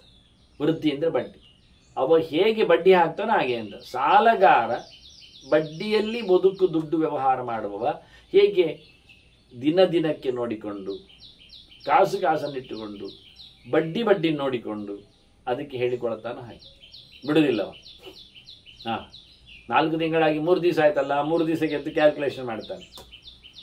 ಮತ್ತೆ 3 ನಿಮಿಷ 3 ಗಂಟೆಗೂ ಕ್ಯಾಲ್ಕುಲೇಟ್ ಮಾಡಿ. ಇದಕ್ಕೆ ಇನ್ನೊಂದು ದೃಷ್ಟಾಂತ ಹೇಳೋದಾದ್ರೆ, ನಾನು ಲಾಡ್ಜ್ಗಳನ್ನು ಹೇಳಬೇಕಾಗ್ತದೆ. ಬಾಡಿಗೆಗೆ ಬಂದು ಕೂತಿರ್ತಾರೆ ಲಾಡ್ಜ್ಗಳು. ಅವರಿಗೆಲ್ಲ ಕ್ಲಿಯರೆನ್ಸ್ ಡೇಟ್ ಎಲ್ಲ ಟೈಮ್ ಎಲ್ಲ ಹೇಳ್ತಾನೆ. ತಪ್ಪಿಸಿ ಹೇಳ್ತಾನೆ, ತಪ್ಪಿಸಿಯೇ ಇಡುದೆ. ಮತ್ತೆ ಅವ್ರು ಹೋಗೋ ಮುಂಚೆ ಲೆಕ್ಕಾಚಾರ ಕ್ಲೀನ್ ಹೇಳೋದು. 2 ಬೋರ್ಡ್ಗಳಿರ್ತವೆ, ಗೊತ್ತಾಗೋದಿಲ್ಲ ಕೆಲವೊಮ್ಮೆ ಪಾಪ. ನಿಜವಾಗಿ ಯಾರಿಗಾದ್ರೂ ಬಂದಾಗ ಗಂಟೆಗೆ ಅನುಕೂಲ. ಅದು ಯಾರು ಯಾವತ್ತು ಬರ್ತಾರೋ, ಫ್ಲೈಟ್ ಯಾವಾಗೋ ಬರುವುದು, ಬಸ್ ಯಾವಾಗೋ ಬರುವುದು, ಅವರಿಗೆ ಅನುಕೂಲ ಯಾವಾಗೋ ಬೇಕಾಗುವುದು. ಹಾಗಾಗಿ ಅವರಿಗೆ ಖಂಡಿತವಾಗಿ ಮಲಗಲಿಕ್ಕಂತೂ ಬೇಕೇ ಆಗ್ತದೆ. ಬೆಳಿಗ್ಗೆ ನಂತರ ಹೋಗ್ಲಿಕ್ಕೆ ಇರ್ತದೆ. ಹಾಗಾಗಿ ಕ್ಲಿಯರೆನ್ಸ್ ಟೈಮ್ ಅಂತ ಒಂದು ಹಾಕಿಕೊಳ್ಳದೆ ಇದ್ರೆ ಬಹಳ ಚಂದ. ಗಂಟೆಗೆ ಬಂದ ಗಂಟೆ ಬರ್ಕೊಳ್ಳೋದು. ಇವತ್ತೆಂತ ಒಳ್ಳೆ ಚಂದವಾದಂಥ ಗಂಟೆ ಗಡಿಯಾರೆಲ್ಲ ಉಂಟು. ಅವ್ರ ಅಡ್ಮಿಷನ್ ಆದ ಗಂಟೆ ಬರ್ಕೊಳ್ಳೋದು. ಎಷ್ಟು ಗಂಟೆ ಇದ್ರು ಅದರ ಮೇಲೆ ಬಾಡಿಗೆ ಒಟ್ಟು ತಗೊಂಡ್ರಲ್ಲ. ಇವನಿಗೂ ಗುತ್ತಿಗೆ ಬರೋದಿಲ್ಲ, ಅವರಿಗೂ ಗುತ್ತಿಗೆ ಬರೋದಿಲ್ಲ. ಗಲಾಟೆ ನಿಲ್ತದೆ. ಬಹಳ ಚಂದ. ಬದುಕಬೇಕಾದ ಕತೆ ಎಲ್ಲರೂ ಸಹ. ಅವರು ಅದರಲ್ಲಿ ದುಡ್ಡೇ ಮಾಡುವವರಲ್ಲ. ಗಂಟೆ ತಗೊಳ್ಳಿ. ಇವೇನಾಗ್ತಾನೆ ಅಂದರೆ, ಬೆಳಿಗ್ಗೆ ಈ ರಿಕ್ಷಾದವರ ಕಥೆ ಎಲ್ಲ ಇದ್ದಾಗೆ, ಈ ಬೆಳಿಗ್ಗೆ ಬಂದಾಗಲಿ ಇವನು 6 ಗಂಟೆಗೆ ಬರ್ತಾನೆ. ರಾತ್ರಿ ಕೆಲವೊಮ್ಮೆ ಇರುವುದಿಲ್ಲ. ರಾತ್ರಿ ಬಸ್ ಇರ್ತದೆ, 11 ಗಂಟೆ ಬಸ್ ಇರ್ತದೆ, 12 ಗಂಟೆ ಫ್ಲೈಟ್ ಇರ್ತದೆ ಅಥವಾ ಟ್ರೈನ್ ಇರ್ತದೆ. ಮತ್ತೇನು ಬೇಕು ಅವನಿಗೆ ನಾಳೆ ಬೆಳಿಗ್ಗೆವರೆಗೂ ದುಡ್ಡು ತಗೊಳ್ತಾನೆ ಇವ. ಆದರೆ ಇದರಲ್ಲಿ ಇನ್ನೊಬ್ಬ ಬಂದವನನ್ನು ಕುಳ್ಳಿರಿಸಿಕೊಳ್ತಾನೆ ದುಡ್ಡಿಗೆ. ಅವನಿಗೆ ನಾಳೆ 6ರಿಂದ ಶುರು ಮಾಡ್ತಾನೆ, ಇಲ್ಲ ಬಂದದ್ದಿಂದ ಶುರು ಮಾಡ್ತಾನೆ. ಹಿಂದಿನ ಲೆಕ್ಕ ಅವನಿಗೆ ಮತ್ತೆ ಪುನಃ. ವಿಚಿತ್ರ, ಅರ್ಥವೇ ಆಗೋದಿಲ್ಲ ನಮಗೆ. ಹೀಗಾಗಿ ಅದರ ಬದಲಿಗೆ ಬಹಳ ಚಂದವಾಗಿ ಒಳ್ಳೆಯ ರೀತಿಯಿಂದ ಗಂಟೆಗೆ ಇಷ್ಟು ಒಂದು ಬಾಡಿಗೆ ಮಾಡಿದರೆ, ಬೇಕಾದರೆ ಅವರು ಗಂಟೆ ಬಿಟ್ಟ ನಂತರ ನಿಮಿಷದ್ದು ತಿನ್ಸಾಯಿಲ್ಲ, ನಮಗೇನು ಬೇಕಾಗಿದೆ. ಬಹಳ ಚಂದವಾಗಿ ಅನುಕೂಲ ಆಗ್ತದೆ. ಇದನ್ನು ಬಡ್ಡಿ ಮನುಷ್ಯ ನಾನು ಹೇಳಿದ ಲೆಕ್ಕ ಹೇಳಿದ್ದೆ. ಬಡ್ಡಿ ಮೇಲೆ ಬಡ್ಡಿ. ಇದಕ್ಕೊಂದು ಕತೆ ಹಿಂದೆ ಹೇಳಿದ್ದೆ ನಾನು, ಬಂದಿತ್ತು. ಕೃಷ್ಣ ಸಂಧಾನಕ್ಕೆ ಹೋದವ. ಪಾಂಡವರಿಗಿದ್ದದ್ದನ್ನು ಕೊಟ್ಟು ಬಿಡು ಅಂತ ಕೇಳಿದಾಗ ಸಮಾಧಾನದಲ್ಲಿ ಕೇಳಿದ. ಮತ್ತೆ ಒಂದು ಮಾತು ಹೇಳ್ತಾನೆ, ನನಗೆ ಬಟ್ಟೆ ನೀವು ಎಳೆದಾಗ ದ್ರೌಪದಿ ಕೂಗಿದ್ದುಂಟಲ್ಲ, ನನ್ನನ್ನು ಕರೆದಿದ್ದಾಳವಳು. ಕೃಷ್ಣಾಮಾಂ ದೂರವಾಸಿನಂ, ನನ್ನನ್ನು ಕರೆದ ಹಾ ಕೃಷ್ಣ ದ್ವಾರಕಾವಾಸಿನಂತ ಕರೆದಿದ್ಲವಳು. ಆಗ ಅವಳು ಕರೆದ ಆ ನಾಮಕ್ಕೆ ನಾನು ಕೊಡಬೇಕಾದ, ನನ್ನ ಸ್ಮರಣೆಗೆ ಕೊಡಬೇಕಾದ ಪುಣ್ಯವನ್ನು ಅವಳಿಗೆ ಕೊಟ್ಟಿರಲಿಲ್ಲ. ಟೆಂಪರರಿ ಒಂದು ಅಕ್ಷಯ ಬಟ್ಟೆಯನ್ನು ಕೊಟ್ಟೆ ಅಷ್ಟೇ.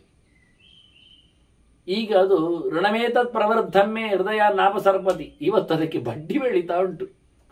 13 ವರ್ಷದ ಕೆಳಗೆ ಕರೆದ ಕತೆ ಅದು.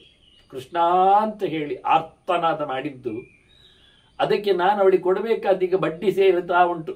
ಈಗ ನಾನು ಬಡ್ಡಿ ಸಮೇತ ಅದಕ್ಕೆ ಅವಳಿಗೆ ಒಪ್ಪಿಸಿಕೊಡ್ಬೇಕಾದ್ರೆ ನಿಮ್ಮ ಮಂಡೆ ಪೂರ ತೆಗಿಲಿಕ್ಕುಂಟು ಅಂತ ಕೃಷ್ಣ ಜೋರಾಗಿ ಹೇಳಿದ್ದ. ಅಂದ್ರೆ ಬಡ್ಡಿ ಮೇಲೆ ಬಡ್ಡಿ, 1 ವರ್ಷಕ್ಕೆ ಇಷ್ಟ ಆದರೆ ಅದರ ಮೇಲೆ ಮತ್ತೆ ಬಡ್ಡಿ ಬೀಳ್ತದೆ, ಕೊಡದಿದ್ರೆ ಮತ್ತೆ ಅದರ ಮೇಲೆ ಬಡ್ಡಿ ಬೀಳ್ತದೆ, ಬಡ್ಡಿ ಮೇಲೆ ಬಡ್ಡಿ ಬೀಳ್ತದೆ, ಚಕ್ರ ಬಡ್ಡಿಯಲ್ಲಿ ಹೇಳ್ತಾರಲ್ಲ ಹಾಗೆ. ಕಾಲ ಉಂಟಲ್ಲ, ಕಾಲ ನಿಮಿಷ ನಿಮಿಷ ಲೆಕ್ಕ ಹಾಕ್ತಾರಂತೆ. ನಿಮಿಷ ಅಲ್ಲ, ಗಂಟೆ ಅಲ್ಲ, ನಿಮಿಷ ಅಲ್ಲ, ಸೆಕೆಂಡ್ ಅಲ್ಲ, ಇನ್ನೂ ಕಮ್ಮಿ. ಲವ ಕಾಷ್ಟ ತ್ರುಟಿ ಅವನ ಕೈಲಿ ಭಾರಿ ಬೇಕಾದಷ್ಟುಂಟು ಟೈಮರಲ್ಲಿ ಕಥೆಯಲ್ಲಿ. ಹಾಗೆ ಬಹಳ ಚಂದವಾಗಿ ಇಂದ್ರ ಹೇಳುತ್ತಾನೆ, ನಾನು ನೋಡಿಕೊಂಡಂತೆ ಇದ ಮಧ್ಯೆ ಕರಿಷ್ಯಾಮಿ ಶ್ವಕರ್ತ ಅಸ್ಮಿ ಇತಿ ವಾದಿನಂ ಕಾಲೋ ಹರತಿ ಸಂಪ್ರಾಪ್ತ ನದೀ ವೇಗ ಇವದ್ರುಮಂ. ನೀರು ಕೊಚ್ಚಿ ಹೋಯ್ತೆ, ಎಂಥದ್ದು ಮರ ಇಲ್ಲ ಆಯ್ತು.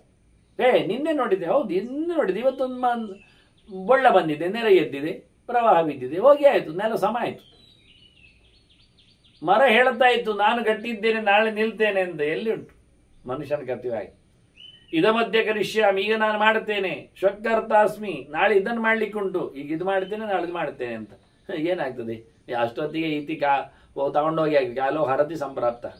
ಅವನು ಹೋಗಿ ನಿನ್ನ ಜನ ಹೇಳ್ತಾ ಇರ್ತಾರೆ, ಅವು ನಾಳೆ ಮಾಡ್ತೇನೆ ಹೇಳಿದ್ದಾನೆ ಮಾರೆ, ಇಲ್ಲ ಹೋಗಿ ಸಿಕ್ಕಿದೆ, ಅಪಾಯಿಂಟ್ಮೆಂಟ್ ಲೆಟರ್ ಸಿಕ್ಕಿದೆ, ನಾಳೆ ಜಾಯ್ನ್ ಆಗ್ತೇನೆ ಅಂದ. ಎಲ್ಲಿ? ನರಕದಲ್ಲಿ ಅಥವಾ ಸ್ವರ್ಗದಲ್ಲಿ ಗೊತ್ತಿಲ್ಲ, ಹೊರಟೋದು ಇಲ್ಲ, ಬಿದ್ದಾಯ್ತು. ಕಾನ್ಫಿಡೆನ್ಷಿಯಲ್ ಇದ್ದವ, ಸಾರ್ಥ ಇದ್ದ, ಸರಿ ಇದ್ದ, ಏನಿಲ್ಲ, ಏನು ಆದದ್ದು ಅಲ್ಲ. ಹೀಗೆ ಹೇಳ್ತಾನೆ. ಇದು ಇಂದ್ರ ಹೇಳ್ತಾನೆ, ಇವತ್ತು ಮಾಡಿದ್ರೆ ನಾಳೆ ಮಾಡ್ತೇನೆ ಅಂತಾನೆ. ಎಲ್ಲಿದ್ದಾನೆ? ಕಾಲ ಕರ್ಕೊಂಡು ಹೋಗಿದೆ. ಹೇಗೆ? ಪ್ರವಾಹದಲ್ಲಿ ಮರ ಹೋದಾಗೆ. ನಿನ್ನೆ ನೋಡಿದ್ದೇನೆ ಮರ ಮಾರೆಯ, ಅಲ್ಲಿ ನಿನ್ನೆ ಜಪ ಮಾಡಿ ಬಂದಿದ್ದೇನೆ, ನನ್ನ ಬಟ್ಟೆಯನ್ನು ಅದಕ್ಕೆ ಆರಿಸಿದ್ದೆ, ಈಗ ಅಲ್ಲಿ ಹೋಗ್ತೇನೆ, ಮರವೇ ಇಲ್ಲ ಅಂತಾನೆ. ಎಂತ ಇದೆ ಅಂತ ನದಿ ತಗೊಂಡೋಯ್ತು, ಕರ್ಕೊಂಡೋಯ್ತು. ಹಾಗೆ ಬಿಲ್ಡಿಂಗ್ ತೆಗಿತದೆ, ಕಟ್ಟಿ ಬಂದದ್ದು ಇಲ್ಲ ಅಲ್ಲಿ, ಕೊನೆಗೆ ಎಂಥದೂ ಇಲ್ಲ. ಏನ್ ಮಾಡುವ? ಇದಾನೀಂ ತಾವದೇವಾಸೋ ಮಯ ದೃಷ್ಟ ಕದಮೃತ. ನಾನು ಅವರನ್ನು ನೋಡಿದೆ ಮಾರಿ, ಈಗ ಮಾತಾಡಿ ಬಂದದ್ದಷ್ಟೇ ಅಂತ ಸ್ವಪ್ನ ಹೇಳ್ತಾನೆ. ಹೌದು, ಮತ್ತೆ ಎಂದದ್ದು ನೋಡಿ, ಇದು ವ್ಯವಹಾರದ ಮಾತು. ಇತಿ ಕಾಲೇನ ಕ್ರಿಯತಾಂ ಪ್ರಲಾಪ ಶ್ರೀಯತೆ ನೃಣಂ. ಇವ ಹೇಳ್ತಾನೆ, ಮನುಷ್ಯರು ಮಾತಾಡುದು ಕೇಳ್ತದೆ ಅಂದ ಇವ. ಈಗ ನೋಡಿ ಬಂದದ್ದು ಮಾರೆ, ಮಾತಾಡಿ ಬಂದದ್ದು, ನಾನು ಅವನಿಗೆ ಕೊಟ್ಟೆಲ್ಲ ಬಂದಿದ್ದೇನೆ, ಇಲ್ವಾ? ಹೋಗಿ ಆಯ್ತಾ ಶೇ ಅಂತ. ಹೀಗೆ ಜನ ಆಡ್ತಾರೆ, ಕಾಲ ಇಷ್ಟು ಗಮ್ಮತ್ತು ಕ್ಲೀನ್ ಮಾಡ್ತದೆ, ಗುಡಿಸಿ ಬಿಟ್ಟಾಗಿ ಏನಿಲ್ಲ ಅಲ್ಲಿ, ಕ್ಲೋಸ್. ಎಂತ ಮಾರೆ ಅಂತಾನೆ. ಇವತ್ತು ನಾಳೆ ಪ್ರಶ್ನೆ ಅಲ್ಲ, ಕ್ಷಣ ಕ್ಷಣ ಮಾತ್ರದಲ್ಲಿ ನೋಡಿದ್ದಷ್ಟೇ ಹೇಳುವಾಗ ಇಲ್ಲ ಆಗ್ತಾರೆ, ಏನಿಲ್ಲ, ಯಾವುದೂ ಇಲ್ಲ, ಎಲ್ಲ ಹೋಗ್ತದೆ. ನಶ್ಯಂತಿ ಅರ್ಥಾಹ ತಥಾ ಭೋಗಾಹ ಸ್ಥಾನಂ ಐಶ್ವರ್ಯಮೇವಚ ಜೀವಿತಂ ಜೀವಲೋಕಸ್ಯ ಕಾಲೇ ನಾಗಮ್ಯನೀಯತೆ. ಬಂದು ಬಂದು ಬಂದು ಹೇಳ್ಕೊಂಡು ಹೋಗ್ತದೆ ಕಾಲ, ಏನು ಅಂತಿಲ್ಲ. ಅವನ ಸಂಪತ್ತು ಹೋಗ್ತದೆ, ಅವನ ಐಶ್ವರ್ಯ ಹೋಗ್ತದೆ, ಅವನ ಸ್ಥಾನ ಹೋಗ್ತದೆ, ಮನೆ ಮಾರು ಹೋಗ್ತದೆ, ಸೊತ್ತುಗಳು ಹೋಗ್ತಾವೆ, ಕೊನೆಗೆ ಅವನೇ ಹೋಗ್ತಾನೆ. ಎಲ್ಲ ಹೋಗಲಿ ಅಂದ್ರೆ ಇವನು ಹೋಗಿರ್ತಾನೆ. ಅದರಲ್ಲಿ ಯಾವುದನ್ನು ಹೇಳ್ಕೊಂಡು ಹೋಗ್ತದೆ ಗೊತ್ತಿಲ್ಲ. ಕಾಲಕ್ಕೆ ಯಾವುದಾಗ್ತದೆ, ಕೆಲವೊಮ್ಮೆ ಅವನೊಬ್ಬ ಉಳಿತಾನೆ, ಎಲ್ಲ ತೆಗಿತಾನೆ. ಮನೆ ಮಾರು ಮಠ ಆಸ್ತಿ ಬಂದಿ ಮತ್ತೊಂದು ಇನ್ನೊಂದು ಯಾವುದೂ ಇಲ್ಲ, ಎಲ್ಲೋ ಕಣ್ಣಾರೆ ಕಾಣ್ತದೆ, ಅದ್ಭುತವಾಗಿರ್ತದೆ. ಕೆಲವು ವಿಚಿತ್ರವಾದಂತಹ ನಿಯಮಗಳು ಕಾಲನದ್ದು ಇದೆ. ಉಚ್ಛ್ರಾಯ ವಿನಿಪಾತಾಂತಹ ಭಾವೋ ಭಾವ ಸಯೇವಚ. ಎಷ್ಟೆಲ್ಲ ಔನ್ನತ್ಯವನ್ನು ಪಡೆದ್ರು ಅದೆಲ್ಲ ಬೀಳುವಂಥದ್ದೇ. ಒಂದಲ್ಲ ಒಂದು ದಿನ ಅದರ ಕೆಳಗೆ ಬೀಳುತ್ತದೆ. ಕೆಳಗಿದ್ದೆ ಮೇಲಕ್ಕಿರುತ್ತದೆ, ಮೇಲಿದ್ದೆ ಕೆಳಗಿರುತ್ತದೆ. ಬರುವುದು ಹೋಗುವುದು, ಭಾವ ಅಭಾವ, ಉಂಟು ಇಲ್ಲ, ಎಲ್ಲ ಕಾಲನ ಕೈಯಲ್ಲಿ. ಅನಿತ್ಯಂ ಅಧ್ರುವಂ ಸರ್ವಂ ವ್ಯವಸಾಯೋ ಹಿ ದುಷ್ಕರ. ಒಂದು ತೀರ್ಮಾನ ಮಾಡಿ ಕೂತ್ಕೊಳ್ಳುವುದುಂಟಲ್ಲ, ಭಾರಿ ಕಷ್ಟದ್ದು. ಒಂದು ಬಗೆಯಿಂದ ಮನಸ್ಸನ್ನು ಸಮಾಧಾನ ಮಾಡಿಕೊಳ್ಳುವುದು ಆಗಲಾರದ್ದೆ. ಎಲ್ಲವೂ ಅಶಾಶ್ವತವೇ, ಯಾವುದು ನಿತ್ಯ ಉಳಿಯುವುದಿಲ್ಲ. ಅಂದ್ರೆ ಯಾವುದು ಇಲ್ಲ ಅಲ್ಲ, ಮಿಥ್ಯ ಅಲ್ಲ, ಸುಳ್ಳಲ್ಲ, ಉಂಟು, ನಿತ್ಯ ಇರುವುದಿಲ್ಲ. ಮತ್ತೆ ಅದನ್ನು ಬದಲಿಸಿ ಹೇಳಿಬೇಡಿ. ಮತ್ತೆ ಸುಳ್ಳು ಹೇಳಿದ್ದು ನಾವು ಹಾಗೆಯೇ ಅದೆಲ್ಲ ನನ್ನ ರಾಗ ಎಲ್ಲ ಬೇಡ, ಹೇಳಿದ ನಂತರ ಹೇಳಿ ಹೋಯ್ತೆ. ಅದನ್ನು ಕೂಡಿಸಿಕೊಟ್ಟವರು ಗಲಾಟೆ ಮಾಡಿದವರು ಎಷ್ಟೋ ಜನ ಇದ್ದಾರೆ. ಈ ಜಗತ್ತೇ ಸುಳ್ಳು ಹೇಳಿದವರಿದ್ದಾರೆ. ಅದು ಸುಳ್ಳು ಅಂದ್ರೆ ಸುಳ್ಳಲ್ಲ, ಜಗತ್ತು ಅಂದ್ರೆ ಅದು ನಿತ್ಯ ಅಲ್ಲ, ಯಾವುದು ಶಾಶ್ವತ ಉಂಟು ಹೇಳಿ. ಅದೆಲ್ಲ ರಾಗ ಎಲ್ಲ ಬೇಡ, ಅದೆಲ್ಲ ನಮಗೆ ಗೊತ್ತು, ನಾವು ಅದನ್ನೆಲ್ಲ ಹೇಳಿ ಆಗಿದೆ. ಜಗತ್ತು ಒಂದೇ ಪ್ರಕಾರ ಇರುವುದಿಲ್ಲ, ಕ್ಷಣ ಕ್ಷಣಕ್ಕೆ ಬದಲಾಗುವುದು ನಾವು ಹೇಳಿರುವಾಗ ಮತ್ತೆ ಪುನಃ ನೀವು ಸುಳ್ಳು ಹೇಳುವುದು ಅದಕ್ಕೆ ಏನು ಸಮ ಹೇಳುವುದಿಲ್ಲ. ಹಾಗಾದ್ರೆ ನಾವು ಹೇಳಿದ್ದೆ ಸರಿ ಅಂತ ಹೇಳಿ ಅಷ್ಟೇ, ಮತ್ತೆ ರಾಗ ಯಾಕೆ? ಮತ್ತೆ ಸಮುದ್ರ ಬದಿಯಲ್ಲಿ ಕಂಡ ನಮಗೆ ಬೆಳ್ಳಿ ಕಂಡ ಅದೇ ಚಿಪ್ಪನ್ನು ನೋಡಿದಾಗೆ ಅದು ಜಗತ್ತು ಸುಳ್ಳು ಅಂತೇಳಿ ಸುಳ್ಳು ಹೇಳಿಕೊಂಡವರಿದ್ದಾರೆ. ಮತ್ತೆ ಅರ್ಥಕ್ರಿಯಾಕಾರಿ ಆದರೂ ಸಹ ಬಾವಿಯಲ್ಲಿ ನೀರು ಸುಳ್ಳ ಅಲ್ಲ, ಒಂದಲ್ಲ ಒಂದು ದಿವಸ ಇಲ್ಲ ಆಗ್ತದೆ. ಇಲ್ಲ ಅಂತ ಇವತ್ತು ಉಂಟಲ್ಲ, ಕುಡ್ದಾಯ್ತಲ್ಲ, ನಾವು ಮಾತಾಡಿದ್ದೇವಲ್ಲ, ಹೇಗೆ ಅಲ್ಲ ಹೇಳೋದು? ಹಾಗೆಯೇ ರಸ್ತೆಯಲ್ಲಿ ಕಾಣುವ ನೀರು, ಮರೀಚಿಕೆ ಕತೆ ಅಲ್ಲ ತಾನೆ. ಹಾಗಾಗಿ ಸುಳ್ಳು ಬೇರೆ, ಅನಿತ್ಯ ಬೇರೆ, ಅಶಾಶ್ವತೆ ಬೇರೆ. ಅಷ್ಟೊಂದು ಚೆನ್ನಾಗಿ ಅರ್ಥ ಮಾಡಿಕೊಳ್ಳುವುದು ಒಳ್ಳೆ. ಕೃಷ್ಣ ಹೇಳಿದ್ದು ಜಗತ್ತು ಸುಳ್ಳು ಅಂತ ಹೇಳ್ತಾರೆ, ಇಲ್ಲ ಹೇಳ್ತಾರೆ ಅಂತ, ಜಗತ್ತೇನು ಅನಿತ್ಯ ಅಲ್ಲ ಹೇಳ್ತಾರೆ ಅಂತ ಹೇಳಿದ್ದಲ್ಲ ಕೃಷ್ಣ. ಕೃಷ್ಣ ಹೇಳುವಾಗ ಸ್ಪಷ್ಟವಾಗಿಯೇ ಹೇಳಿದ್ದು, ಅಸತ್ಯಂ, ಇದು ಸತ್ಯ ಅಲ್ಲ ಜಗತ್ತು, ಅಪರದಿಷ್ಟಂ, ಇದಕ್ಕೆ ಯಾರು ಹೊಣೆಗಾರರಿಲ್ಲ, ನಿಂತದ್ದಲ್ಲ, ಅನೀಶ್ವರಂ, ಇದಕ್ಕೆ ದೇವರಿಲ್ಲ, ಗುಣಪೂರ್ಣನಾದವ ಅಲ್ಲ ಇದು ಮಾಡಿದ್ದು ಸೃಷ್ಟಿ, ಅವನೆಂಥದ್ದು ಗೊತ್ತಿಲ್ಲ, ಬೆಪ್ಪ ದೇವರು ಅಂಥದ್ದು ಹೇಳಿದ್ದು. ಬೆಪ್ಪರಸನನ್ನು ದೇವರು ಹೇಳಿಕೊಂಡವರಿಗೆ ಬೈದದ್ದವ. ಒಡೆತನ ಇಲ್ಲದ, ದೊರೆತನ ಇಲ್ಲದ, ನೋಡಿಕೊಳ್ಳದ ದೇವರು ಏನು ದೇವರು ಅಂತ ಅದನ್ನು ಹೇಳುವವರಿದ್ದಾರೆ. ಇಲ್ಲಿ ಜಗತ್ತು ಸುಳ್ಳು ಹೇಳುವವರಿದ್ದಾರೆ, ಅಲ್ಲಿ ಬೆಪ್ಪ ದೇವರು ಅಂತ ಹೇಳಲಿಕ್ಕೆ ಹೋಗ್ತಾರೆ. ಏನು ಗೊತ್ತಿಲ್ಲದವ, ನಿರ್ಗುಣ. ಇದಲ್ಲ ಅಂತ ಕೃಷ್ಣ ಹೇಳಲಿಕ್ಕೆ ಹೊತ್ತು ಹೊರಟು ಮತ್ತೆ ಹಾಗೆ ಅಂದ್ರೆ ಹೀಗೆ ಅಂತ ರಾಗ ಹೇಳಲಿಕ್ಕೆ ಹೊರಟದ್ದಲ್ಲೇ ಅಲ್ಲ. ಮತ್ತೆ ಯಾವುದು ಅದನ್ನು ತಪ್ಪಿಸ್ಲಿಕ್ಕೆ ಚೇಂಜ್ ಮಾಡಲಿಕ್ಕೆಲ್ಲ ಹೋಗುವಂಥದ್ದಲ್ಲ ವಾಸ್ತವವಾಗಿ.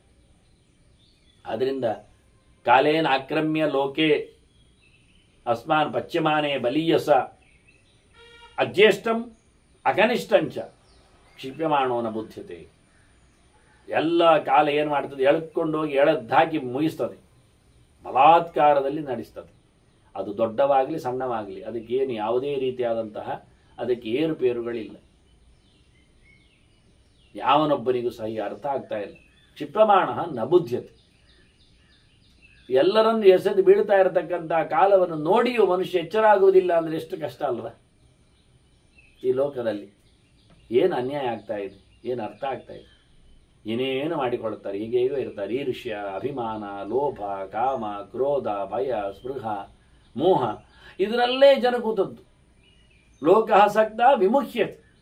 ಈ ಲೋಕಕ್ಕೆ ಹೊಟ್ಟೆಗಿಚ್ಚು, ಅಸೂಯೆ, ಇನ್ನೊಬ್ಬರ ಏಳಿಗೆಯನ್ನು ಕಂಡು ಇಷ್ಟಪಡುವುದೇ ಇಲ್ಲ, ಹಲಪ್ತದೆ. ಅದರ ಎಡೆಯಲ್ಲಿ ಅದಕ್ಕೆ ಕೋಪ ಬರ್ತದೆ.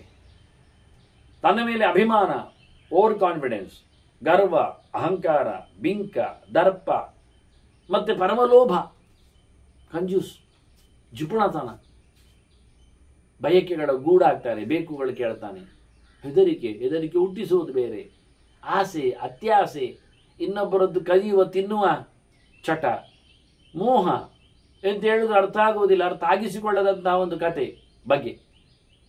ಹೀಗೆ ಈರ್ಷ್ಯ, ಅಭಿಮಾನ, ಲೋಭೇಶು, ಕಾಮ, ಕ್ರೋಧ, ಭಯೇಶು ಚ ಸ್ಪೃಹಾಭಿಮಾನ, ಸ್ಪೃಹ ಮೋಹಾಭಿಮಾನೇಶು ಲೋಕಃ ಸಕ್ತಃ ವಿಮುಚ್ಯತೆ. ನೀನು ಹಾಗ ಇಂದ್ರ ಅವನ ಬಗ್ಗೆ ಬಹಳ ಚಂದವಾಗಿ ಹೇಳುತ್ತಾನೆ. ನೀನು ಹಾಗಲ್ಲ, ಯಾಕೆ? ಇಷ್ಟರವರೆಗೆ ಇಂದ್ರ ತನ್ನದ ಬಗ್ಗೆ, ತನಗೆ ಆಗಿರತಕ್ಕ ಕಾಲದ ವೈಭವದ ಬಗ್ಗೆ ಚಿಂತನೆ ಕೊಟ್ಟರೆ, ಬಲಿಯ ಬಗ್ಗೆ ನಿನಗೆಷ್ಟು ತತ್ವ ಚಿಂತನೆ ದೃಢವಾಗಿದೆ, ಅನುಸಂಧಾನಕ್ಕೆ ಬಂದಿದೆ, ದೇವರ ವೈಭವ ನೀನೆಷ್ಟು ತಿಳ್ಕೊಂಡಿದ್ದೆ ಅನ್ನೋದರ ಬಗ್ಗೆ ಮತ್ತೆ ಇಂದ್ರ ಬಲಿ ಹತ್ರ ಹೇಳುತ್ತಾನೆ. ವಂದನೆಗಳು. ಶ್ರೀಕೃಷ್ಣ. ನಾರಾಯಣ ನಾರಾಯಣ ನಾರಾಯಣ.